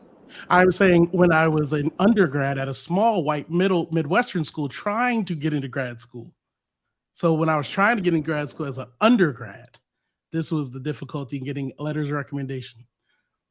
So that was the issue in undergrad. And grad school, I made it into grad school. We were fine. Life was good. Came out doing great. But in undergrad, that was a problem. You know what I'm saying? And it wasn't on me. You know, we just didn't have the money. I went to a very small school, $20,000 a year tuition, yada, yada. I got a scholarship. That was how I got in there, but I had to pay. I got to work. You know what I mean? All right. I don't have mommy and daddy. I ain't gonna beat you up about it, but you understand the game. You know, I understand what you mean. I get it in the best of circumstances. You know what I mean?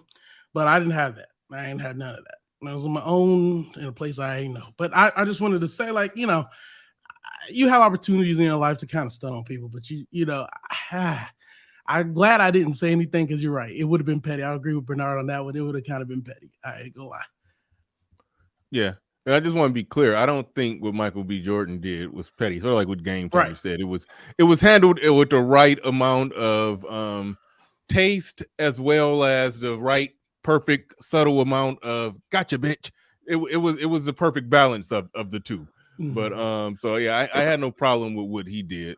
But I am probing deeper to how much is there a revenge element that some men, walk around with when later in life they're doing better and they've come up a little bit, even though they ain't get super successful or rich. But I'm just saying, the way a lot of these chicks situation turn out, even if you just regular guy making just slightly above average and haven't ruined your life, you'll come up to them now. You'll come up to them now, and how much of it is a revenge element of I can do better than you now. You know. How much of it there is a revenge element? So I'm gonna go to Pablo on that. What you got on this subject, Pablo? Well, what we're seeing from this young lady that Michael B. Jordan had an interaction with, this is commonplace in the black community. Wait, hold on, real quick. Did Pablo just start snap crackle popping, or was he already doing it? Am I still cracking and popping now? I'm asking everybody else because I just started hearing it. Dang, nobody can speak. There's kind of like a robotic echo. Yeah. Oh, it's been there since the beginning. Okay, all right. We'll just go ahead, Pablo. Go ahead. Okay, but women like this girl, they're commonplace in the black community. You have them in every high school, middle school. They're the loudest. They're the center of social activity amongst women. They're talking shit about everybody. They got something to say. No male is good enough. She has an opinion about everyone. And so while I haven't, quote unquote, stunted on these types, I have had these types circle back later in life wanting to get on. They're usually overweight. They usually got 2 or 3 kids in tow. They're looking overly done up to try to look pretty, like this girl with the blonde hair and all of the accoutrements that they like to use nowadays. You don't really know how she looked. But I've had this. They jump in my DMs on Facebook, especially after they see, you're married or in a relationship. Here they come. This is par for the course. Now, I'm not as bad as Chris, to where I'm just, trying to flex on people for no reason. But this is a thing in the black community, particularly with men, where in your young developmental years, they got nothing but clownage for you, right? Nothing but clowning for you. And as you mature and achieve, here they come on the downslide, wanting to ride back on you, whether they want to hook up with you, whether they want to do business with you, or they want to learn something from you. I had one hit me up about, guess what? Travel. Wanting to know where in the DR to go, what place to go, where it's safe, and this and that. Wanting to know all the travel tips, right? Hey, man, this is who they are. This is who they are. If you want to stun on them, feel free. I even had what you said, Bernard. I had an old girlfriend hit me up on the Cash App asking for money.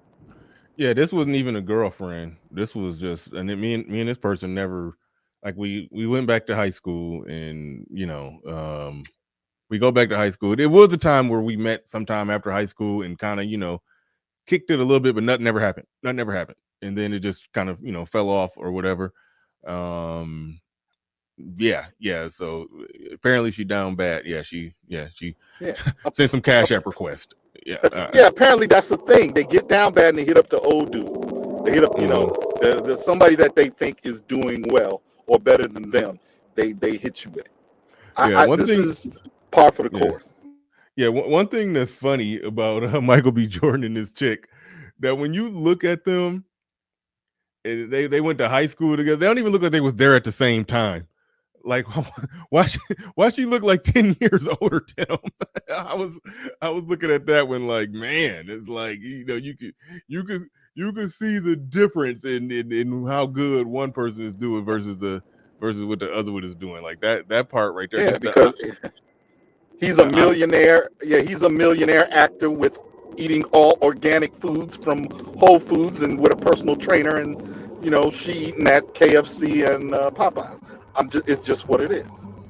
But all right, we got Stefan in the building. I think I said your name right. You can introduce yourself. But the S logo down there, you got the floor, you got the mic. What's on your mind? Hey Bernard, how you doing? Good. Yeah, first of all, it is an honor to speak with you. I've only been following you for a short amount of time, and you'll never guess who put me onto your show. Who? Amiri Brown. Yeah, I wouldn't have guessed that one. Hold on, wait, this is interesting. What did he say about me when he put you? You got background noise. You got to mute YouTube. Oh, hold on a sec. Mute YouTube. Well, I don't have YouTube on. You got something on somewhere, because I can hear an echo from the background. But either way it go, I am curious. What did Amiri Brown say about me or my show when he put you on it? Well, it wasn't so much about your show per se. It was just about the manosphere. In general, the manosphere in general, and I was on his show defending the manosphere because I am a fan, and I will always defend the manosphere. And all right, well, that's so what's up. therefore, I'm going to try to rush you to the point, because your audio is kind of bad and you're kind of breathing heavy on the mic, and it's a little background. But I do want to give you a chance to speak, so go ahead and get to it. How's the background now?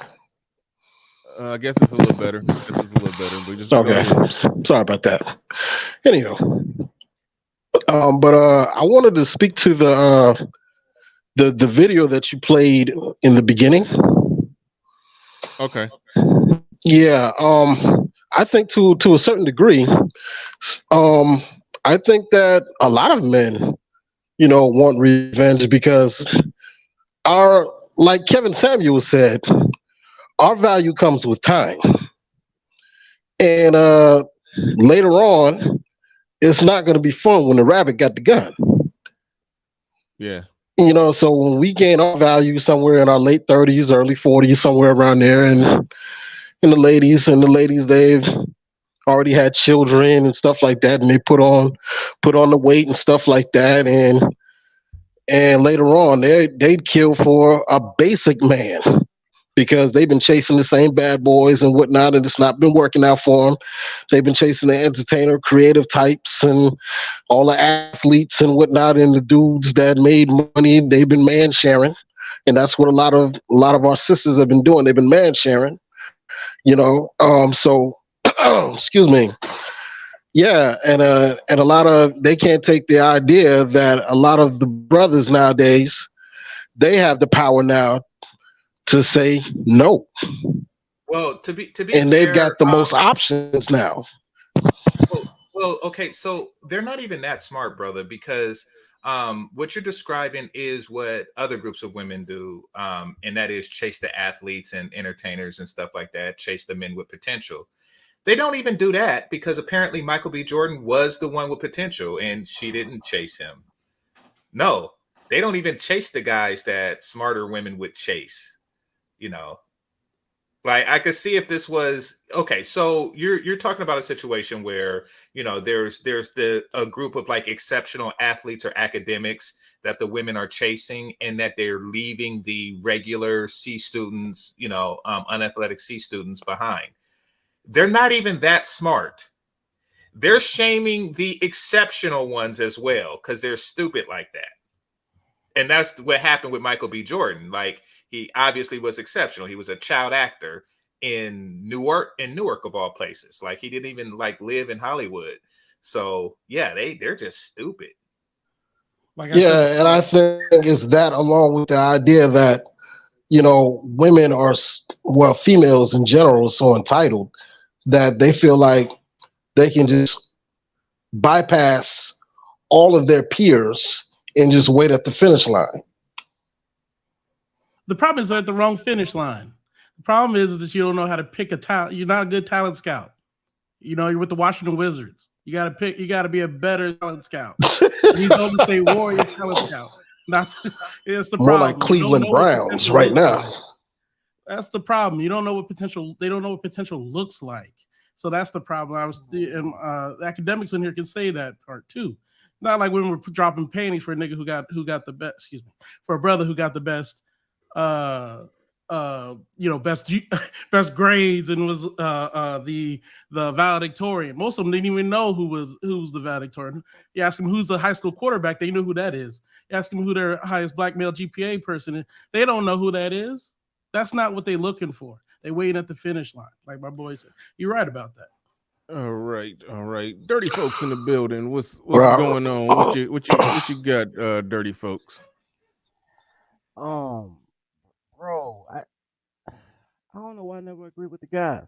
All right, so this is how I see it. First of all, petty is eternal. Never stop being petty. Like always, get your lick back, gentlemen. There's nothing wrong with getting your lick back. There's something about girls that think they can hit you and not get hit back. If you hit them back, then there's something wrong with you. Don't worry about that. Get your lick back. Out five.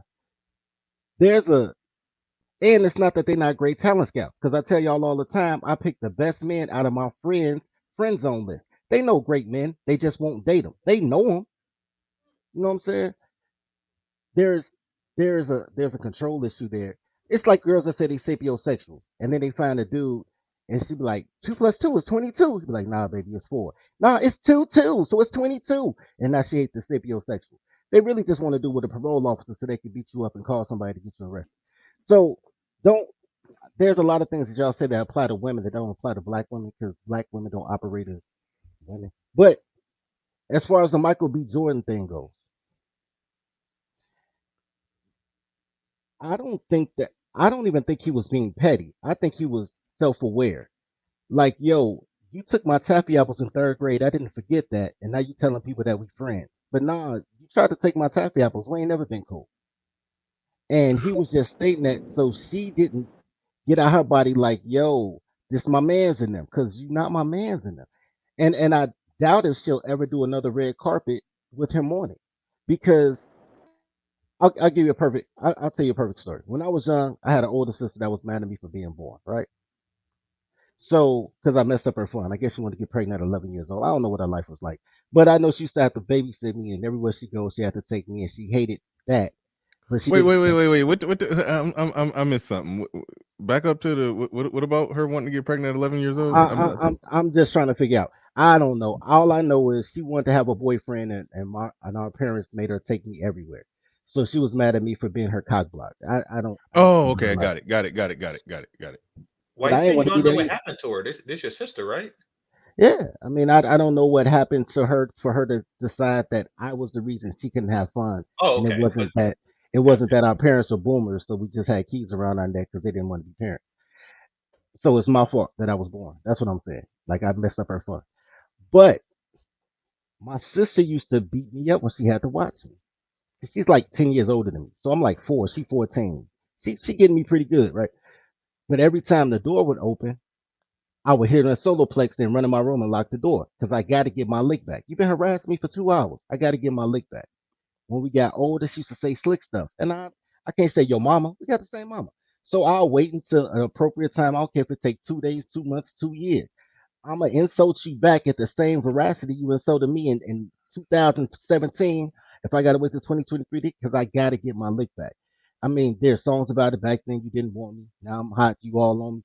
Men never forget. And the strange things about guys is there's nothing abnormal about that when you address it to another man, another industry, another a sports team. But when it comes to women, y'all act like there's something wrong with that. Get your lick back.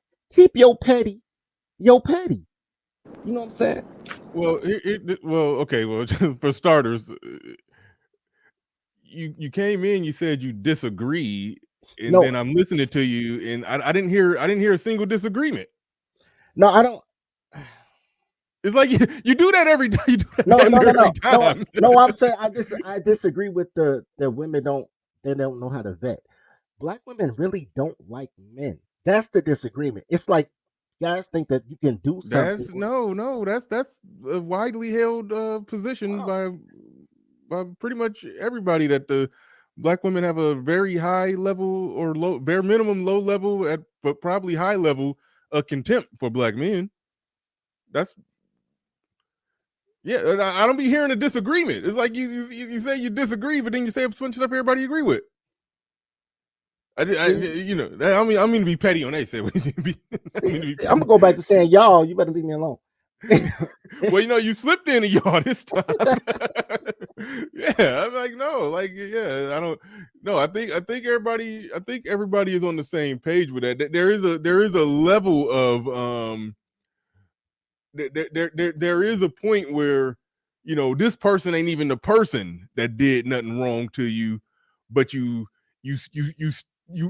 sticking it to them for some stuff that somebody else did. Like there is a certain level of there's a certain level of in general revenge that's worth the teasing out. But with Michael B. Jordan, his was direct, where this is one of the exact people that called me corny and didn't believe in me, not trying to front like we cool.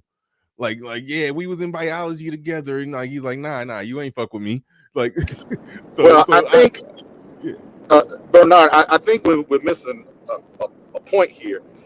Yes, she did that not only to his face in school, she also did it weeks before this particular premiere on a podcast and in print.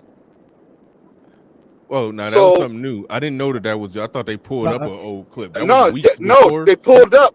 What you are looking at is a transcript from a podcast that she did when she was saying these things about him, and his publicist reminded him, "This girl is going to be here. She said these things about you. be aware. And Okay. so there you have it. Yeah. Okay, as far as my understanding, because I know the guys who run that podcast, from the way that they're trying to do QC, their quality control, they're saying it wasn't her, it was her homegirl. And her homegirl did go back on Twitter or somewhere and do a whole, yeah, we were saying Corny was a cool thing. Like, we doing the Sierra prayer. And then she also said that she didn't like corny dudes while she's trying to clean up about the corny dudes. Um, Yeah, they be full of so shit. yeah, they full of shit. So yeah, I know exactly what you're talking about. That was I think it's the Big Bro podcast or something, because the homie JR run that podcast. He was talking about it. So yeah, you're right, bro. They just did that recently. But here's the thing, bro. There's nothing that you can do that is right, right? So if you got a tattoo teardrop because you're a gangbanger, then you're a gangbanger. If you got a 4.8 GPA, you know what I'm saying, then you're a nerd. If you a jock, then you only like white girls. There's a self defeatist attitude that I recognize in them because I recognize it in baby boomers, and my parents are boomers, and I used to ask my dad like, "What are you talking about, pops? Like that makes no sense." But Well, that's it's not even a self defeat. It's they're trying to defeat you. Like no black that women, like when all other women want men that are confident, black women want men humble. They want the ability. I think I said this on somebody's show last night. I think it was Chantel's, but they want to be able to humble their men at any time, or they want him to already come humbled. I So agree you're with right. They do get intimidated by guys that you. they can't find a flaw or weakness in, and they do seek that out and try to humble you at every opportunity you get. I agree with you. I just said it. It's No, black. yeah, yeah. Black No, we're on the women. same page. Black women act like baby boomer men. That's what I'm saying. So Mm. they're examples of what a man should be. Are those androgynous ass boomers that happy wife, happy life boomers.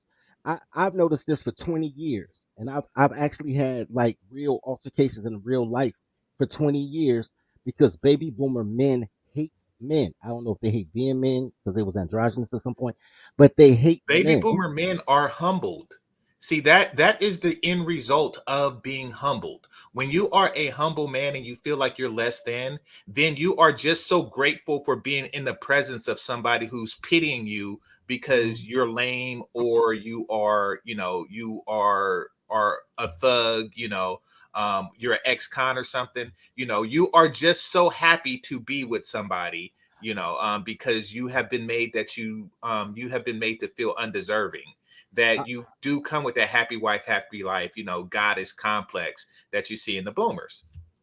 Yeah, that's and they it's the exact same. To talk to that's all I'm saying. To talk to a boomer man is like talking to a black woman under the age of 50. It's the exact same conversation without the hope of nudity afterwards. It's so I know where they get it from. These are the guys who say that they want their daughters to know how to read, get the college plan, so she don't need no man because they feel inadequate as men. They Well, don't think so. somebody said, my bad, you got Go it. ahead. No, go ahead.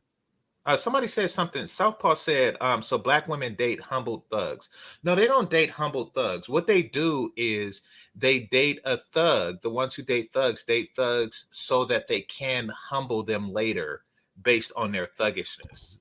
That That's I is, mean, another. if he's a thug who ain't necessarily making money selling drugs, I mean, yeah, we underestimate how humbled they be in those relationships. If the woman got a job and she getting up going to work, and he's right there on the couch, like he's couch surfing at that point. So it's like, no, nah, but I mean, but they save it. I've seen it happen, Bernard. What they do is they hold it in the chamber. They hold it in the chamber. And because he's sitting on the couch thinking like, yeah, these lame niggas, they gotta leave with their money and blah blah blah. He's just sitting there thinking that he pimping, he's this and this, until she hit him one day out of nowhere with a broke ass nigga. Like one day she's gonna pull her dick out and call you a broke ass nigga. Like y'all remember that scene on Baby Boy, where she just pulled her dick out and said, what you gonna do? I'll call your probation officer and send your black ass back to jail. It's I like told you they keep shit like that in the fucking chamber. I They told you that have do. parole That's why officer. they fuck with these dudes. They keep shit like that in the motherfucking chamber, But just waiting to shoot your ass with it. that's part of the reason, the control issue, and that's why you got to have a parole officer. The amount of women who love me until they find out I don't have a parole officer and I can read past the 6th grade level is astounding. But the, here's the other reason that they do it. That's why, man. That's why I don't even act smart, bro. I'm like, yeah, really? Okay. All right. So, but the other reason is because they're professional fight promoters. So what they'll do is they'll find a dude that they believe is violent to be her quote unquote protector because they swear to God that those are the protectors, but they only protecting her from herself. So they try to find professional uh they try to become professional fight promoters. There was a guy that was on my porch one day. This is a true story. I don't know why. And rest in peace to Billy, man. My boy Bill came in from St. Louis. He came back to Chicago and he brought some guy with him. Tattoo teardrop on both eyes. You know what I'm saying? Tattoos on his neck. First time I talked to him, I had never seen him before or since. He's sitting there talking to me, and he like, man, your swag is incredible. GI kill for you, man. You one of them guys, dirty man. You, and I'm like, I don't even know this dude. And any dude that's so emotional that he'll kill for a dude he just met will kill the dude he just met. So I'm laid back the whole time, looking at my man Bill like, this your man's? Like this what you went to St. Louis and came back with? So while he over here, giving me praises or whatever for being a smooth cat, his phone rang, FaceTime, with the video pop up on the FaceTime. This big burly bareback butch, look, the girl was huge. She took the whole face on the FaceTime. Tell myself, what you doing? I know you ain't out there talking that shit. You may not be out here woo woo. And he went from the wild dude that was telling me about he just got out of jail for the second time and he bust them things. All of a sudden he turned into a 7-year-old boy. Only thing he didn't say is okay, mom. And I was looking like, yo, he definitely killed me over a chick. These are the type of, they try to find broken men, which is easy to find because black mothers are horrible. So they try to find men who need a hug that they never got from their mom. And they never give you the hug. They'll open their legs for they open their arms. But they did open their legs. So now you get the trauma bond with them. And because she just as dysfunctional as your mama is, but at least you're having sex with her. And then black women's thing is to weaponize men's love to go have a fight. And it's true because the only men that she can get to fight are the men that love her. So she gets a man that loves her like her brother, father, cousin, to fight a man that loves her like a baby daddy, husband. You know what I'm saying? And that's what they do. They just protection. Yeah. Damn. Yeah. But shout out to Jay, a story to tell in the building. Says it's a good thing she wasn't close to him because she would have led him astray from the mission, made him feel inadequate for not being in the streets with a gat and a do-rag. Thank you for the $10 super chat. Appreciate it. What do we get for $10? Everything you want. Everything? Everything. Also, shout out to my man Joe Ethereal. Just came through on the Cash App and dropped a heavy-handed $50 super chat on it. Do appreciate it very much. Thank you very much for dropping $50. So that makes you rich? It's a start. Damn. Why you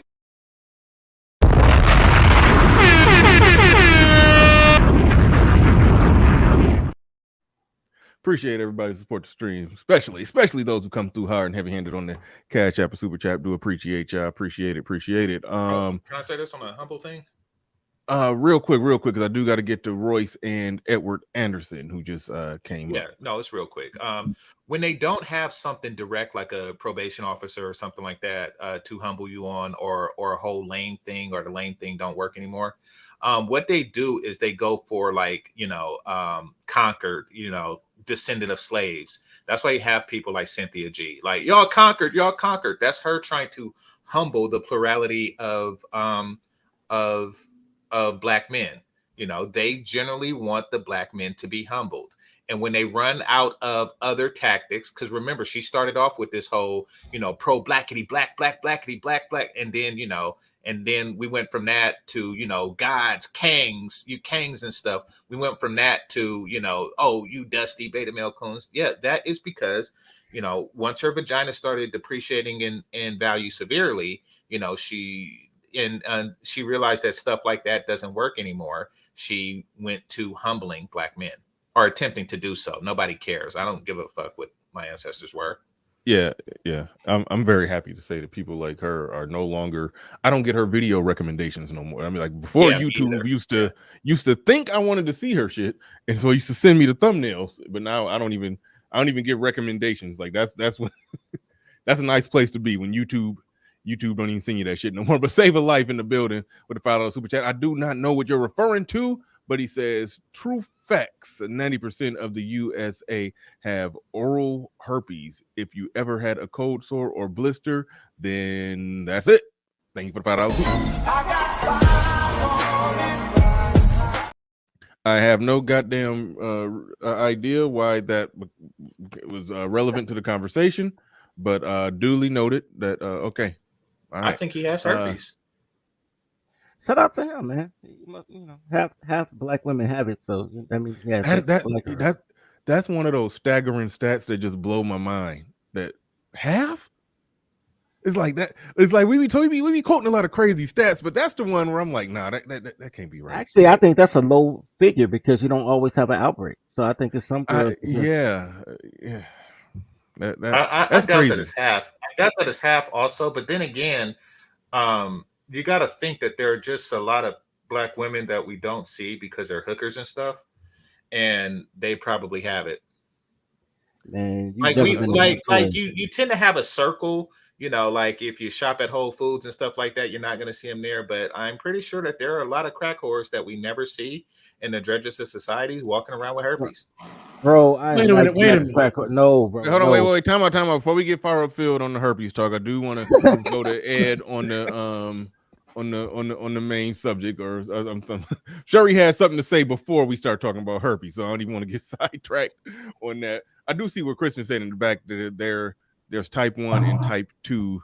Right. Type 2 is the Bernard is STD. I think much better at grabbing the plane. I think type 1 is the one that's driving up the numbers. I hope that's the situation. The one that's not the STD. I don't know. That's just Anyway, Edward Anderson in the building. Go ahead. No, man, I believe it. And a lot of these chicks are catching these. Let me tell you why it's getting fucked up. Number one, black women fuck non-black men a lot more than what gets talked about. Black men are really not in black women's business, and black men really don't care. And there's not really any reason why they would want to know anyway, because there's an ego thing that drives that, as well as, that can push buttons a lot of dudes don't want push. Let's just say that. But a lot of these chicks are catching this shit from other groups. Like when I hear I'm gonna tell you right now, if I ever hear a nigga say, yeah, man, a chick that's been to Greece before, don't deal with her. You better get her checked. Because, and a lot of the type of dudes that these chicks are dealing when they hop the fence are dudes that are real wild. A lot of times. So they get it there. They also get it from other black women. They, rubbing each other all the way in the STD land. Because a lot of them chicks be extra wild. And what was the stat that said how many black women, the survey, how many black women admitted, like 25% or 33% admitted to being bisexual or a bisexual experience. That's not even talking about women are open to it. So there's a lot of that going on. So yeah, nothing wrong with bisexual women. I'm saying what I'm saying is where they're the sources, because people would say, well, how 50% of black men childless, and it's like that out of alignment with the numbers as far as like the that STD rate. That's how they're fucking each other. They're fucking a lot of dudes that are much bigger populations than ours is. Remember, black people are third now, and that's what that so just food for thought for the audience. But as far as what I was talking, as far as the other topic with Michael B. Jordan, I follow Michael B. Jordan's career for a while, for a long time. I go all the way back to Hardball with Michael B. Jordan. I've not seen everything that he has been in, but I've been aware of everything he's been in. And even I forget the movie where he had the superpowers. It was him and the other two white boys that had the superpowers. Oh, Chronicle or something like that. Yeah, Chronicle. Yeah, Michael B. Jordan was never like, when people tried to talk about he's a select guy because Killmonger and Creed. No, he had to become that. And so at the end of the day, in that incident with that chick, the humbling part is definitely true. But this thing about calling somebody corny, like this is how. Would you rather be broke or would you rather be lame? If you ask most black men this, most black men would rather be broke than be lame. It's a cultural thing, and that corny shit. There is no term of endearment with calling somebody corny, unless you're talking about a female in your family. Maybe, yeah, you might be able to get away with that. But like as far as women you're going to school with, nah, if you go corny, you're pretty much establishing what somebody is in the hierarchy. And I don't want to hear that shit about black men dating white girls. Cause Jada, I don't know if you covered this, Bernard, but Jada Black did a video as far as her friend, cause she was getting, cause a lot of, to be fair to black women, a lot of black women didn't even like that. Because a lot of black women do like Michael B. Jordan, and they gave Michael B. Jordan credit for sticking it out with Lori Harvey. The way that ended, it wasn't like she lost her cool points. So black women kind of let that go. Say, okay, well, he will date a black girl if she's attractive enough. So they kind of gave him kind of like a prayer for judgment, if you will, on that. You know, and then they like the Killmonger thing. So they said, all right. So it was her friend that kind of came to her rescue, basically saying that she was the one that called him corny. And the chick that Michael was talking to was kind of the chick that was in that clique. And she said it because he dated white girls. No, he dated white girls because y'all wasn't trying to deal with him. Let's stop the bullshit. He was into the art, just like how motherfuckers try to act like, oh my God, Tupac. People forget who Tupac was when Tupac was in the arts. He wasn't that thug life dude. You ever see that interview? Yeah, so understand. So my point is, when you become the character, as one of the dudes in the panel was talking about, well, not a character, but you do things like suppress your intelligence, which is something I have seen, and it does work. And I'm not gonna fault a dude for doing that. I wouldn't do it, but we're gonna charge that up to preference. But I will fucking thrash the culture that the fact that that's even something a dude even has to do to deal with their own women is bullshit. And that's how you know the culture is absolute garbage. So whenever motherfuckers sit there and talk about why is somebody going SYSBM, why is somebody showing up with a different woman? Well, maybe they tired of doing that dumb shit. Because you can get away with that shit when you're young, but when you get older, you like, you know what? Fuck this bitch. Why the fuck? You know, I'm sitting here suppressing my godhood because this hoe wanna be the leader. Because you know what you end up looking like if you do that shit for too long? You end up looking like fucking ASAP Rocky. Tell them why you mad, son. Tell us why you mad. Picture holding the hand. All I heard was, this is my fourth album, yo, my fourth album. I ain't made the time yet. All right. Ed touched on something, you know, very, very poignant, and that is that Michael B. Jordan, yeah, he it does seem as though he is a lot more attractive. And I'm not talking about in his Super Saiyan form now. I'm talking about like on the come up back in his Chronicle days. Just looking at the roles that he played, it does seem as if white women found him a lot more attractive than the black women did. Oh, that's a fact. And one more quick thing I want to say, James.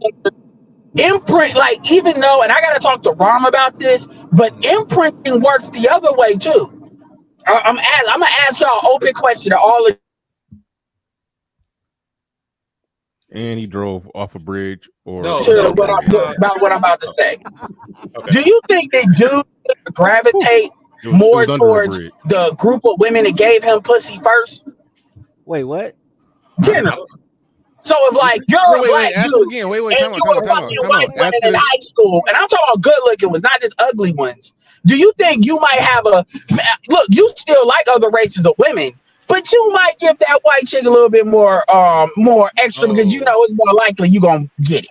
No, I understand that question. It came off weird at first, but you're basically saying would do a dude more gravitate to the women that initially was giving it to him first.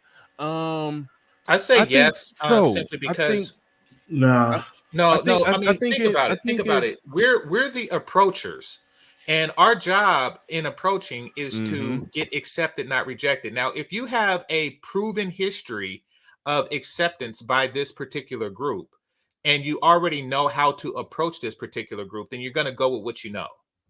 So yeah, I think that that would be in a person's best interest. Yeah, I'll pass it around on that, but I do think that it's a lot of truth in that. I think that we develop or more or less acquire a taste for what was messing with us. Holy shit! Damn. Who was that? They shooting, yo. They shooting.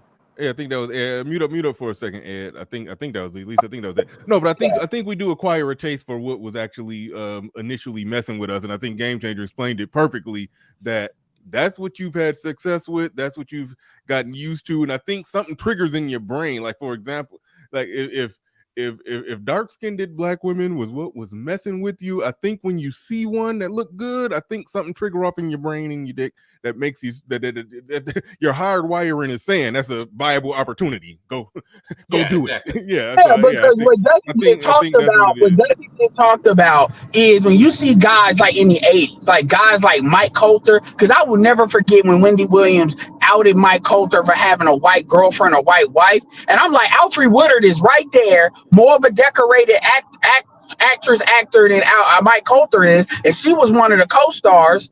Even though he was the star of the Luke Cage situation, she been a white dude 30 years. Ain't nobody said nothing. You didn't even try to make it sound better with him, with just by adding her in there. You just outed the dude. Mike Coulter ain't never said nothing negative about black women. So it ain't about if they say something negative. So my point is, a lot of these guys came out of the 80s. And I've heard this multiple times. They came out of the 80s. And so this is who would mess with them because they were too dark for black women. This is when black women were real on the light skin tip back then. And this is what doesn't get talked about. But so when women are talking about they're charging it to the colorism credit card, well, that's another video I'm going to look into doing, charging it to the colorism credit card. They act like that women are not colorists. Like, no, y'all are the ones that care about it a lot more. So dudes are looking at it from a sexual access point of view. Is it only that? No, it's not. But that's something that doesn't get talked about. It ain't no when you hate black women and you just be going over a river and through the woods, going through a whole saga series just to deal with a white chick. No, what it is a lot of these white chicks will approach you. A lot of these white chicks will say, I'm going to say this. This is going to make me sound gameless, but this is when I was a lot younger. These niggas like, oh shit, make sure you screen record this shit. There was a chick that when I first moved to North Carolina, her name was Chelsea. She was Italian. This chick, even with acne, and we had attractive women in our zone. Even with acne, when she ended up getting rid, she was one of the most attractive chicks, even with acne. When she got rid of that acne, she was like top 3, top 4. We ended up going to like separate schools in middle school, but I ended up getting some puppies from her. And this is when I first moved there. And I ended up giving them back because it didn't work out, whatever. But the point is, the first thing she said to me, now y'all gotta remember, 5'5" is what I am now. So clearly I was a 5'5" then. She said, oh, I think you're cute. And I just looked at her and said, thanks. And then I just walked off like an idiot. Now I would eventually circle back around and end up hitting. But my point is I didn't have the confidence I had now. Just like I was like sophomore and stuff like that. What is my point? My point is these white chicks will come to you. And I'm not blaming black women for that. That's my own goofy ass. But my point is when you come up in a certain culture where you got to be aggressive, that's weird. No, when they come I have a opposite experience. I think BGS actually talk about this. I think what I'm saying is that's weird. Like it's black women coming to you, especially if you're not used to that, because you're not automatically like, you know what I'm saying? You're the basketball team, all that. That's why they are what they are. Right quick, fellas, if I may. That's why they are what they are. When I was talking about the humbling shit a moment ago, that is why black women do that shit. They do that shit because they know the day will come that, you will get approached by a Becky and they want your ass humble. They want you to say, oh, no, I'm too short, or no, I got a record, or no, I don't have enough education, or no, I'm too lame. They want you to be humble the day that Becky come a knocking. That is why. Yeah, let me ask Tim more seconds. Hold on, 10 more seconds. I promise. The plurality of your upbringing, humbling your ass. So yeah, and I'm gonna hop off, but I need to love the Italian Becky when she knocks on your door. That is a plan. They tried to real quick. I got you, dirty. Ed. They almost succeeded. if it wasn't for those ratchet kids, they tried to, and that silly dog, they tried to stop you from getting your rightful place in that Italian woman's vagina. In that You got it. Italian vagina. That's hilarious. I mean, I had a different experience. Like Mine yours. too. I was trying to get it in. But go ahead. I was But gonna let you go. but no, he's just man, he's very very passionate about this, and I'm not as passionate. The same things that make you laugh make you cry. That's all I was gonna say with that. So when I was young, I was smart, but I'd had to grow into my looks. You know, I used to rock the Horace Grant goggles because I was blind as a bat. You know what I'm saying? My mother cut my hair with a bowl on my head, so my hair was never right. Somehow she found some Gap corduroys. I didn't even know Gap sold corduroys, but I had them. So as I learned how to dress, you know, I learned how to dress, got my hair cut. You know what I'm saying? Things changed. Grabbed some gazelles. You know, things changed. And girls approached me. That's kind of how it works. And girls hate each other. So if you sleep with one of her friends, the other four will sleep with you because they hate each other. But so that helps get your numbers up, referrals. I didn't have that experience, but I will say this: at some point, I had to realize that black women will offer you sex for in exchange for social currency, but all they'll offer you is sex. They can sleep with you or they can help you, but they can't do both. So a lot of times people go to other groups in order to be able to sleep with their secretary instead of. I have a joke I say all the time. I say, man, she could be a certified CPA, do your taxes 3 years in a row. As soon as you sleep with her, she'll forget how to count. You got to go to H&R Block. Like there's something about the culture that doesn't allow them to help who they sleep with, and that feeds into the best men I've ever met was in my homegirl's friend zone. All right. Well, Hold on, real quick. I do want to throw this out there. Something that Ed said about other women will approach. I see Christian dropped in the back. He said that that other women will shoot a shot or whatever. You know, to me, that ain't my experience. In my experience, black women will let you know far more than other women, because like other women, they're more subtle with it. They may do some little stuff that you don't even notice that they doing it. Like they may just subtly fix their hair just real quick. But with black women, if they feeling you, they will look you up and down. They will look you square in your eyes. They will look down at your dick and then look back up at your eyes and then look away. With I agree. women, I don't know, but that's not what I agree with. What white women, they'll just do this. They'll look you in your eyes and then look away. But I agree. And then they might fix I agree with that. I agree with that. But this is where dudes get caught up. Black men are used to aggressive negotiate. That what you're talking about is an aggressive approach. That's a masculine approach. What a woman is doing. Black men are not used to the subtle shit, which is why I told the story. By the way, that same chick, and when I say that she was attractive, I mean she was attractive.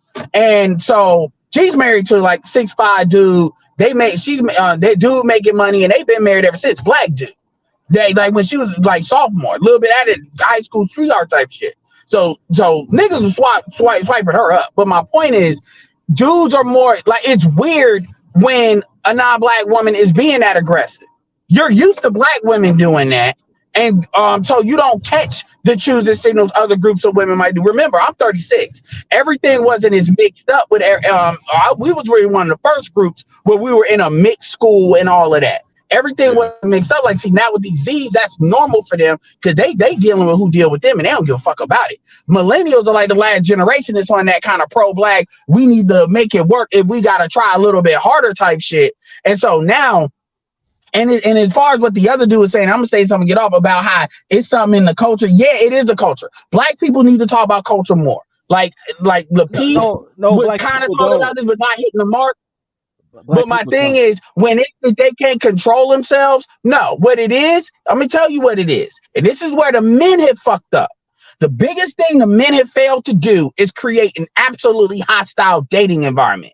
And this is not just black men, even white men got to hold the L for this. Although we were the worst because we had other circumstances.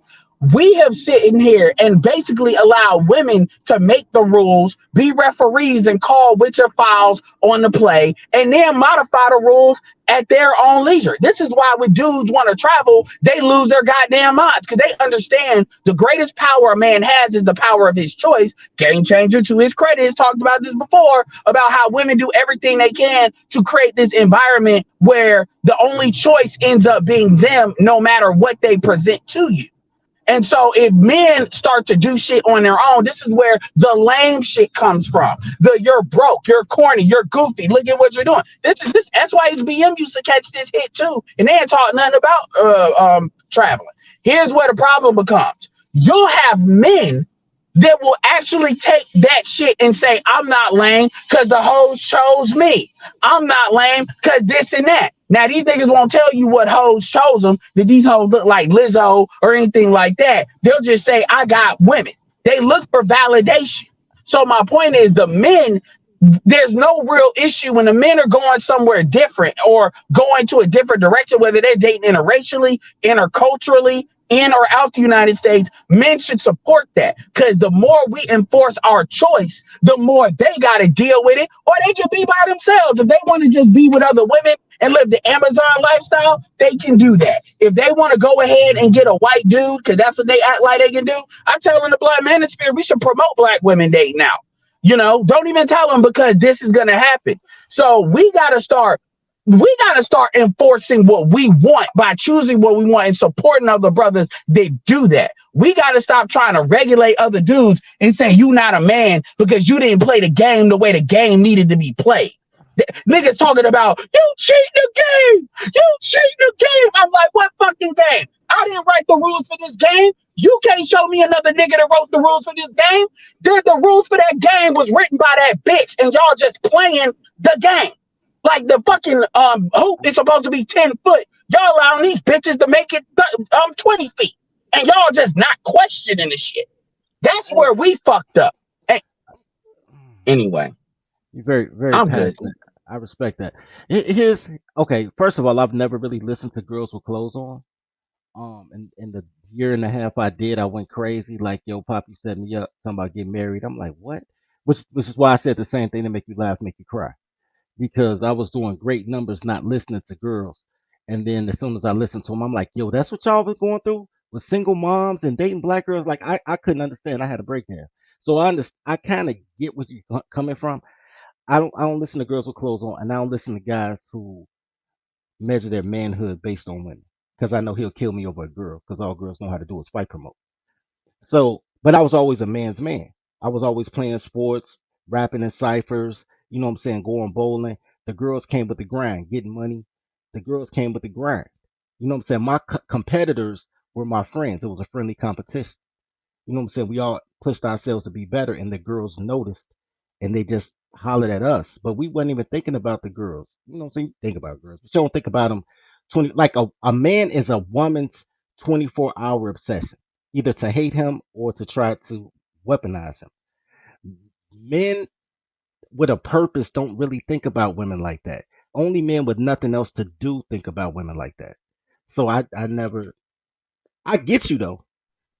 Well, the thing about it is, I'm not talking about the women. I'm talking about the culture. You're just hearing the women. This is why, again, with black men, I get it about the purpose thing. But where black men are fucking up is black men have no situational aware. Black men, for the most part, don't have a goddamn clue of what's going on in their own backyard. And other men do. Why? Because black men have this hyper individual syndrome where they're talking about you're on your purpose. Well, if you look at black men as a collective purpose, what does that look like? Like, even if you just talk about the top 50% or the top 25%, at the end of the day, yeah, some dudes are getting more money than others. Some dudes got it more together than others, but it ain't nothing that's actually creating a community, creating anything that's lasting. And that's so a lot of dudes, no, I'm not even saying it's wrong with that. But what I'm saying is, I can show you where certain conversations like what I'm having, literal videos to show this conversation being had in the 70s. And niggas are saying the same shit. And by the way, giving the same things about, well, I'm doing this, I'm doing that. Well, guess what? We're still here. I'm not It's not even about the women, it's about the culture. So Ed, I'll ask you the question. Who controls the culture, the men or the women? Ed, I'm not even disagreeing with you, bro. I came in and said my dad a boomer, so it's like talking to a black woman when I No, no, talk no, to my no, no, pop. no. I'm just talking about, I'm actually asking a question with everybody as well as you. Who you think controls the culture in the black community, the men or the women? Men I would control say culture. women control that in most cultures No. because they Men, have no, the children with them. Most men control of men. Women are the no. arbiters of the culture, but most men use things like religion to Well, they're control the women. women are the transmitters of it, though. No, Yeah, they're but not that's even not that. the controller necessarily. That's not even that.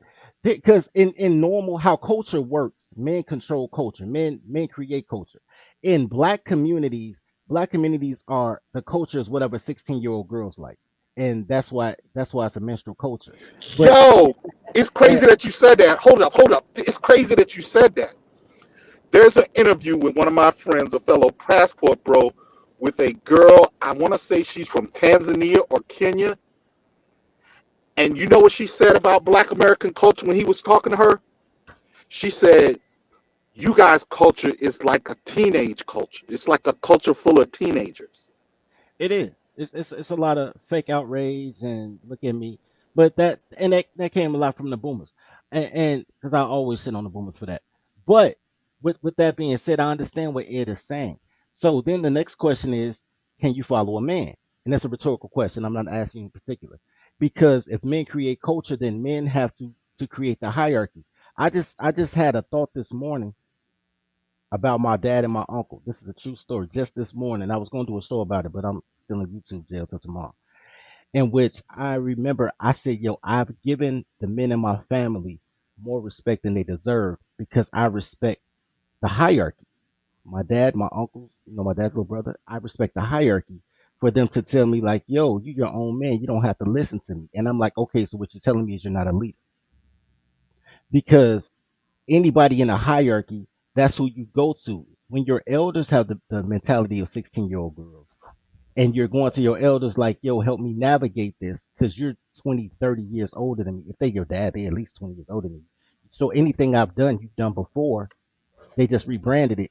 How do you navigate this? And they say, listen to your mother. That is the happy wife, happy life uh paradox, right? Because if happy life, happy wife, then you can't upset your mother. And I'm like, yo, girls is dumb. I'm asking you. So then you have a generation, and I think the hardest generation since is Generation X and the Civil Rights generation. I think those guys, my grandparents that were born in the Great Depression, real strong men. I think the boomers were the glitch in the matrix. They were part of the reset. But when you think about old heads, you think about boomers. You got to be able to follow the hierarchy. When I say girls sleep with the logo on my channel, I say it all the time. Like whatever your logo is, Gen sleep X with was the the logo. most rebellious generation. Yeah, they were the most rebellious, and the most cowardly. They took pride in getting beat up on bridges and ducking drafts. The most cowardly generation. But when you respect the logo, Well, you respect the I hierarchy. mentioned Gen X. I mean, the generational game, to me, the thing about it is we're all dealing with the same shit. And and blaming one generation, because the truth is, ain't no, like millennials maybe turn the page, but ain't nobody really have fixed it. And like, for instance, the worst generation of black women are fucking Xers, I think, at all. And then it becomes, though, we're gonna blame somebody, the boomers, for this or from that. Every generation has done the same shit. It's just what's the environment. I Millennials think can't, yeah, certain generations had a little bit more than others, but nobody is really coming. We're just now really cutting the cord when it comes to transferring this to the next generation. A lot of folks like to tell us to be quiet. This is why I'm so passionate about this too, is because they want to, like, people want to transition it to the next generation. This is why you got motherfuckers again on the Lapeef talking about why are black men not wanting to be stepfathers, and these women are saying the same BS from the 70s. Wait, I'm hold on. like, Let me hold on. Let's put time on it. You said on Lapeef they was talking about that. Who in particular? I'll send you the video. No, it was a question. So basically, it was a black woman, ironically. Hold on. It was a black woman, ironically, that said that if a man is a stepfather, he is weak. He is a weak man if he accepts that. Now, I qualify that if you're a certain age and below and you do that, yeah. But, and then that's what made it an issue. and she Okay. came on there and she went viral saying that. And she came on there and it was like Lapeef, Anton wasn't there. Lapeef was there. It was this other dude that was there, and it was like 3 dudes and 3 chicks and then her. And But it was then mostly the women that was but that was no, asking it the was one question. dude too. It was one dude that was really bad. That he was like the simp of the year. He was campaigning for. And the argument they tried to make, this is the argument they tried to make. They tried to play the "well, the kids are here" argument. What are we gonna do? And she held it. I gotta send you the video because she was very matter of fact. She said, "Why would you mean to tell me that a man would sign up to be another woman, raise another man's kids for some coochie? Even when you know that woman is having sex with another, where the baby father that magically doesn't exist anymore." Like it was as if she was talking, like telling her brother to not do that. That's the kind of energy I want to communicate to y'all that she was giving, because she was very matter. She was probably the more aggressive one on the panel. She was very matter of fact, and the women couldn't argue it because she's another woman. And so they kept on saying, "Well, I understand that when it comes to childless women, but you're being selfish. That's goofy. Why wouldn't he do it?" It became about the kids, as if the women are not benefiting from that man being there. So I'll send you the video because it's a Yeah, 15 that's minutes. It's funny. But the my simp point, dude the simp dude you're referring to. He wasn't one of the regular Lapeef guys, was he? no, Okay, no, okay. he I just wasn't, because want to I would clear have that popped up because it. I do. No, it Yeah, was funny, I man. do because yeah, I do. No, because that dude, I that do dude was respect really his, trying to sell it. But yeah, I do. I just but want my to point point out. Yeah, I is do respect the that guys that are the like regulars on the I get the Lapeef generation. list. Oh, I was just saying, yeah, the guys that's on that Yeah, I are the get the regulars on the generational Lapeef. shit. The guys who Yeah. are the regulars on the Lapeef Let's Talk show, yeah, they normally they normally on point. I was about to, because the way you said it, it sounded like that was the message that the Lapeef network was advocating for, but it was the chicks and some other simp that randomly came up. But all right, cool. Go ahead. Oh shit, did he mute or drive off a cliff again? Well, shit, while Ed muted when we trying to get that figured out, Royce J, I do apologize. You've been waiting for a while. You had came up, then dropped down, and I forgot about you. My bad, brother. But you got the floor. You got the mic. You can take it either way. Go back to the original topic or whatever you want to do with it. And I do see super chats that I'm about to get to right now, right after Royce J. What up, Bernard? What up, What's going everybody on? on the panel? What up to my Chicago brothers, Ed and Dirty Folks? Poppin' pimpin'. Man, well, honestly, I think between them two, anything I was going to say was covered by the combination of Ed and Dirty. I've went through uh, basically what the topic is about, with the petty, being petty to chick you run into later. And I've went through the whole thing where they DM you on social media, trying to strike up conversations and stuff. And I've engaged in a little bit of petty, not too much, because I believe your success is your best revenge. So I make sure I strategically put stuff on social media. Like I travel a lot. I'm not a passport bro because I'm always taking sand to the beach, but I travel a lot, and I get hit up in my DMs from time to time with women trying to start conversations about places I've been to, and then they want to find out how my life is going, and I'm like, all right, I know what this is. But yeah, I think I think with the whole situation, for guys that face that, um, do what I said I do. I kind of let my life be the best revenge, and I don't hold any real animosity towards most of the chicks from my past, because it's a time waster. It's a big time waster, but it is funny, man. It is funny. And when I was in my early 20s, before I actually met my wife, I did quite a bit of a revenge banging, you know.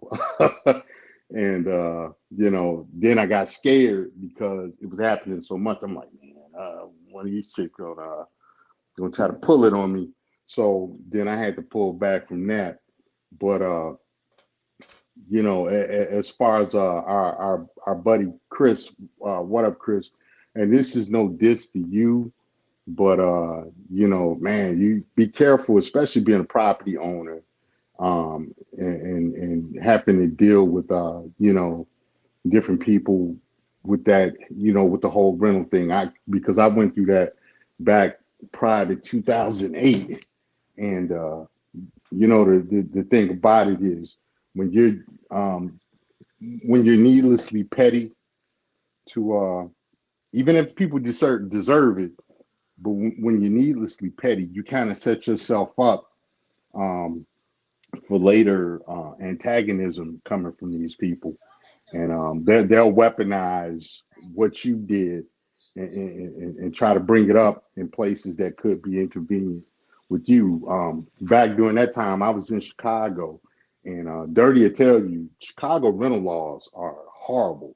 If you're a property owner, you know they, and Bernard, you're in Michigan too.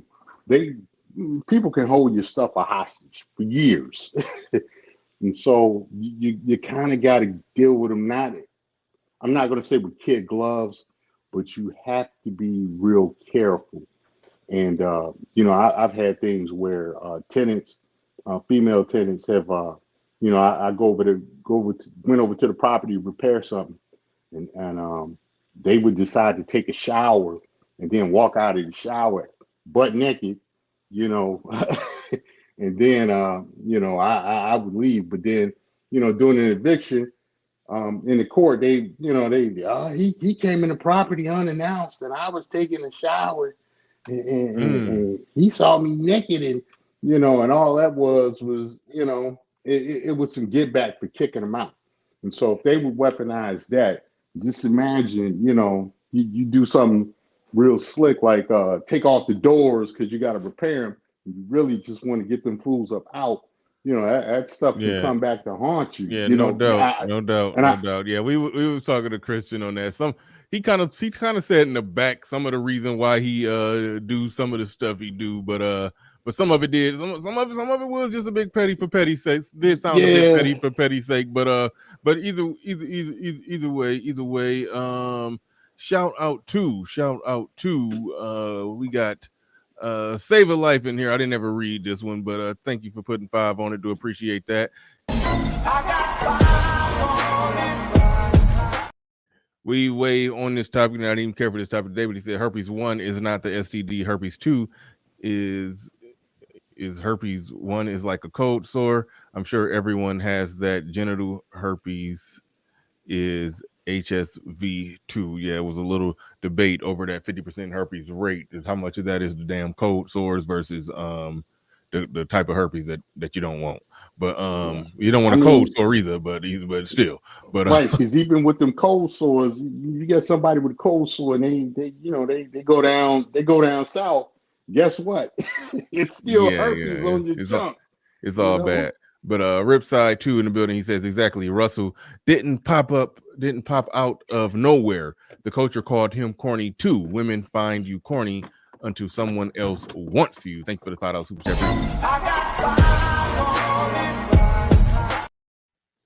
Also,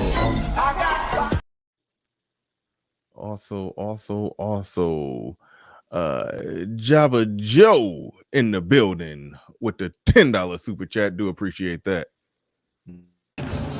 What do we get for $10? Everything you want. Everything? Everything. You. All right, shout out and appreciate everybody who's supporting the stream. Appreciate everybody who's supporting the stream. Yeah, we went round and round on this one. Yeah, just going back to the main topic. I know nobody should be out actively plotting, shouldn't be actively plotting revenge, but it's funny in my experience of just what what I observe in my experience, it comes back.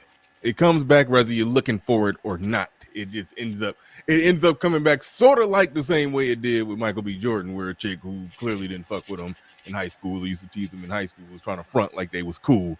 It normally comes back like that. There is a certain degree of it where it maybe perhaps feels good, like a little, you know, little poetic justice, but then there's an element of it where some people do low key de facto plot revenge and shit.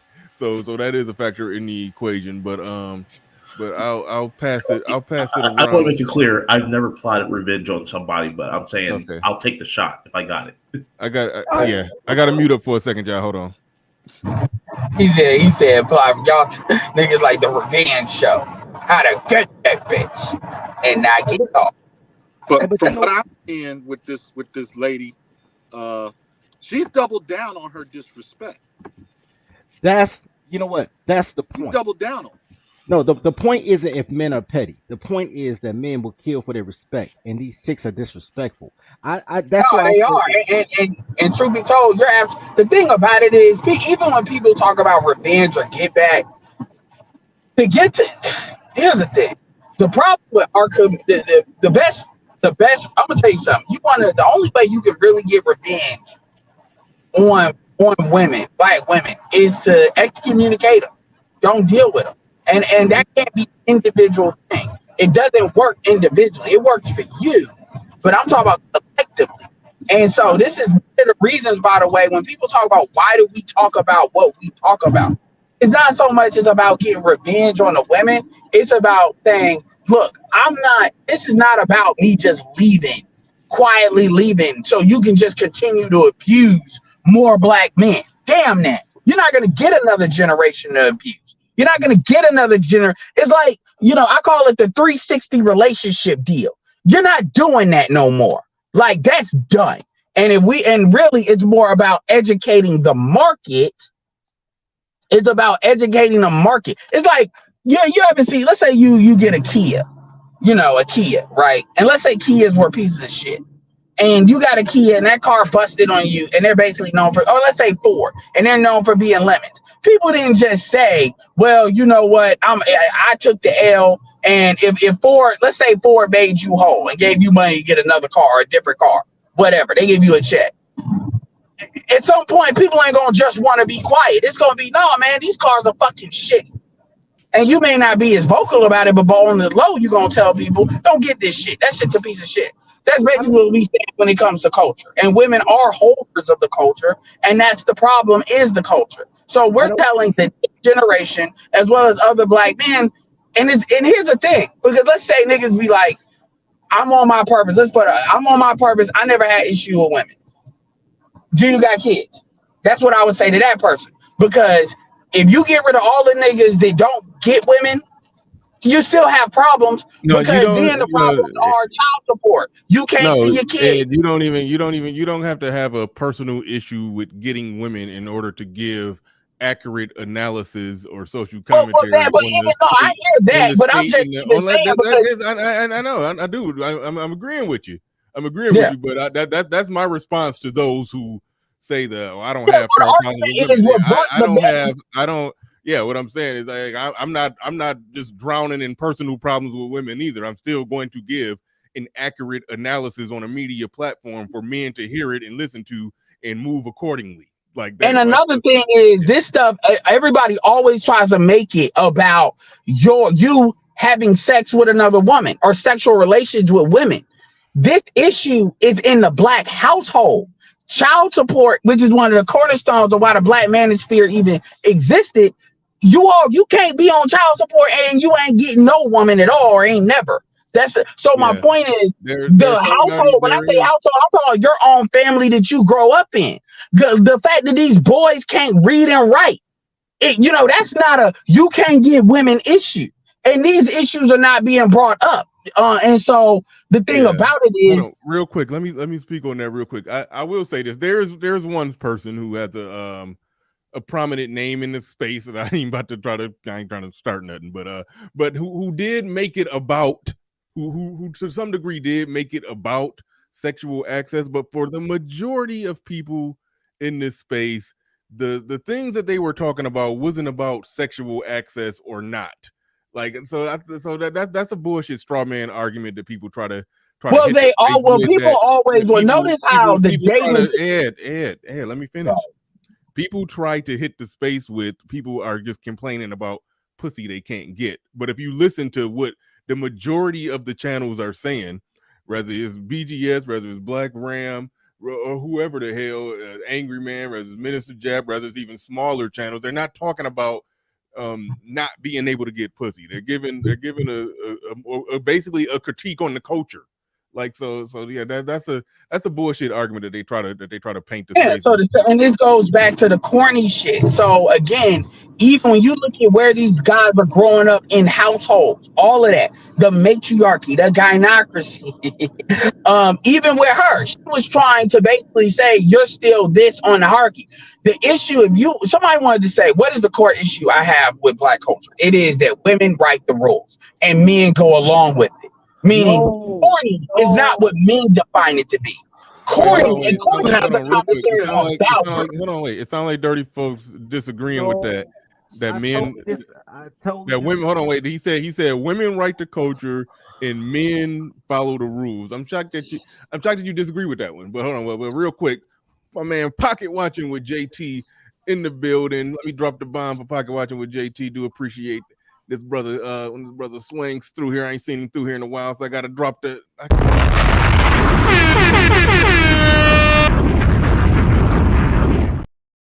Shout out to Pocket Watching with JT. Got some of the best content on Black YouTube. Shout out to Pocket Watching with JT. But we're about to pass it to he said that look on Michael B. Jordan's face was priceless. Yeah, I talked about that. Earlier in the stream. He had damn, somebody. Yep, that was Ed. Ed got into a fight, apparently. Somebody roughed him up. I don't know what that was, but yeah, I'll talk about that earlier. He had that sinister look in Michael B. Jordan had that sinister look in his eyes. He knew he was about to come with it. But real quick, Ed had said that women set the culture, and Black women apparently set the culture, and Black men are following along with it. Apparently, Dirty folks, you disagree with that? Go ahead. You got the floor. You got the mic. I totally disagree with that. Men build culture, whether or not because I hear that argument all the time. Man, Dirty, you need to be nice to women because they're the biggest consumers. I'm like, yo, Black women are 1%, one half of 1% of the nation's wealth. I go for the other 99%. I ain't got to be nice to a Black chick. When men create culture, women try to copy culture. Y'all talk a lot about but not this particular channel, but guys talk a lot about what's my man name that just died? They call him God damn it. Anyway, now you got female content creators that sound just like damn, I can't think his name. He was like the biggest Kevin Samuels. Right. Kevin Samuels created the culture that all these chicks do they blueprint by. Men build it, women steal it, and then men accept that women stole it. The acceptance part is still men's fault. It's still men's fault. No, what he said. There's some truth about it when it comes to there's a percentage of men who they accept Kevin Samuels' words when they hear it out of the mouth of a woman. That part. Yeah, but when men, first of all, Kevin Samuels didn't create that culture. Kevin Samuels asked women what they want. No, Kevin Samuels he already knew that women have been talking about Black men need to make $10,000 a month or 6 figures way before Kevin Samuels came into the game. Kevin Samuels didn't convert the game from blue collar Black men to white collar Black men. No, Kevin Samuels was able to tap. This is one reason why blue collar Black men get disrespected. Kevin Samuels tapped into something that was already there, and basically the women just started snitching on themselves rather than lying. They told the truth. I want this $1 million. He was referring to the Kevin Samuels copy and paste female content creator. Right. That's taking I'm not talking about him. Yeah, but that's not culture. What I'm talking, that's not culture. Okay, all right. Real quick, let me try to square it. I think he was writing his analysis of what happened on YouTube. To what you're saying about culture, how women set the culture and men follow along with it. I think the only change that he said that he made is that no, men set the culture and women somehow steal it, and then men. That's not correct either. That's wrong. Remember what I've always said. There's 2 issues with Black men. There's 2 issues. Your mic is loud. I don't know if you could turn it down. Oh, sorry about that. I'll modify my voice to match it. There's 2 issues with Black men. Guilt a guilt complex, and an ego complex. You give me example. I'm not talking about some YouTube channels and some trends. I'm talking about the fundamental game rules of the black community. Stepfatherhood is not a black male created incident. There's a lot of stuff like you're really trying to tell me, give me one thing that black men, because here's the thing, if black men create the culture, give me one thing that benefits black men in this culture as a group. Because clearly, if we create the culture, surely we would write the culture to benefit us at some level. So give me, I ain't talking about individuals. I'm talking about a group. Okay, listen. I need you to listen because I know you animated about this. But even you being animated about this takes Yeah, away that's the your way to not answer my question, but go No, ahead. I'm about to answer your question. It takes away your own autonomy. What I am saying is that when men build a culture, whether or not they enforce it, which is a problem, that's a problem. They don't enforce their culture. But when men build a culture, if women take over that culture, then men have to enforce that. Women can't do shit. Women can't think. They just follow instructions and read the handbook. Not enforcing culture is another way of going along with it, but go ahead. I didn't say they didn't go along with it. I gave you they go along with it. I said they didn't create it. Men create the culture, and they here's the problem with black men. What men would want a bunch of 300-pound baby mamas? Where? You don't, but men didn't create that culture. Feminism created that culture. I told you. That's now, wait a minute. You're contradicting yourself. You just No, said, I did not. What men want 5'3", 260-pound single mothers? Trans gentlemen, because that's who runs feminism. Look, because even girls can't even be girls right. Dude, I'm not talking. I'm talking about the black community. You keep trying to expand it to all men. Conceptually, I agree with you, but that's not what we're dealing with. What I'm telling you is the problem with black men is you keep putting black before the man. Women don't put black before the woman; they woman first. Gays don't put black before the gay; they gay first. You guys are too inclusive. That's why y'all can't check nothing, because you be like, as long as they black, they one of ours. That's the argument you having. There's a lot of men who create. Nobody makes that argument.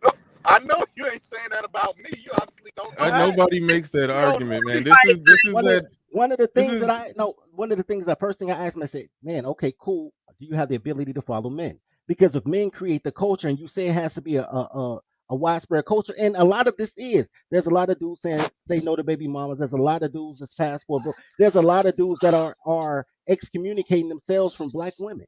It is happening right in front of your eyes. What you're saying should happen is happening right in front of your eyes. When and women are trying to adjust to the new normal, that's why they talking bad about each other. Like, yeah, until 2019, every girl was saying, "I ain't like that." I Now never I'm got to answer that question of do a man follows another man. I mean, I get it. I mean, I monologue too, but nobody answered that question. Like, you just asked it, and I assumed that was rhetorical. And I said it so, was but yeah, black men do have a problem, because the stuff that you're talking about is like pretty much the whole premise of my channel. It's what stuff I talk about. Black men don't follow other black men because black men, I call it Highlander syndrome. It's because even when the hoes are not there, black men are looking for hoes to pick the winners. Black men, like, think about it. When we have this alpha and beta conversation, because this, the alpha and beta conversation, it's not men, even though the definition of an alpha is men that lead other men. And for those men to lead other men, they got to be selected by other men. So whatever this agenda is that we're doing, let's say it's a basketball game. Okay, this guy is a Michael Jordan or Kobe Bryant or the dude that can score. So we're going to give him the ball, whatever. But no matter what it is, this dude either has the most money, the most know-how, the most insight, and that's how a hierarchy is established. In the black community, black men care more about who get the most hoes. That's how the value of a man is established. Black men buy into that. But see, that wasn't initially created by black men. And so really and this is where it's kind of like a chicken and the egg thing that what we're doing right now. I agree with you. Hold on. In general, when you look at men, yes, men create the culture, but that is not what the black community is built around. So what you're doing, you're taking like the general principle and you're arguing that when that wasn't my premise. My premise is Ado's black community culture. No. We're having two different arguments. You're arguing that I agree. Okay, I agree. You're arguing that black culture, quote unquote, is always determined by the bottom 20%, while everybody else's culture is determined by the top 20%. That's the argument you're having because men still do that. I have mentees that chase me for 3 years to get advice from me. Men still seek other men to get masculine advice or to get business advice or to get mentorship. It's not even the bottom 20%. But guess what? When you look at the bottom 20%, the only thing to give, because I'm assuming you're talking about men, the only thing to give the bottom 20% any power, it's not money because they're the bottom. It's not productivity. It's not value. The only value they're given is this value they're blessed with for the women dealing with. And here's the thing: the women hate them dudes too because on the back end, those be the dudes they're talking about. So my point. If I may, real quick, my disagreement with your men control the culture argument is Black America is not a culture. It is a sub-culture, meaning it is a culture underneath a dominant culture that they do not control, that they have no agency in and very little influence over. So in that respect, I do not consider, quote unquote, Black culture being, quote unquote, run by Black men. It is a subculture underneath a dominant culture that they don't control media in, they don't control finance in, they don't control a lot of the images and stuff that you see. It wasn't until recently that Black men, in the form of social media, had a voice to be able to speak what they value, what they want to see. Before that, it was Oprah Winfrey and daytime talk shows and get the bag culture or whatever. It was all that other fuckery thrown in that we didn't have nothing to do with. Okay. Exactly. And dudes didn't get up out here and try to enforce their will. My thing, look, I'm because I gotta go. I'm gonna say this straight up. What's going on here? It's the same thing that when I talk about the gynocracy or somebody talks about white supremacy and dudes talk about ain't no man supreme over me. That's not what we're talking about. We're talking about a system that does not benefit you. We're not talking about a white man is superior to you. Same thing with Black women. We're not saying Black women are superior to you. We're saying that Black women have basically colluded with white men in order to turn them into a buffer class in order to fuck you over. And when dudes say, well, I still do this, I still do that, I'm talking about the boys. The fact that these boys can't read or write and the women are in custody and dudes are fighting for their kids. I'm talking about fighting superhuman battles for their kids. The crazy thing is that I know dirty folks for the most part agree with what you said. You know, maybe some small details, but it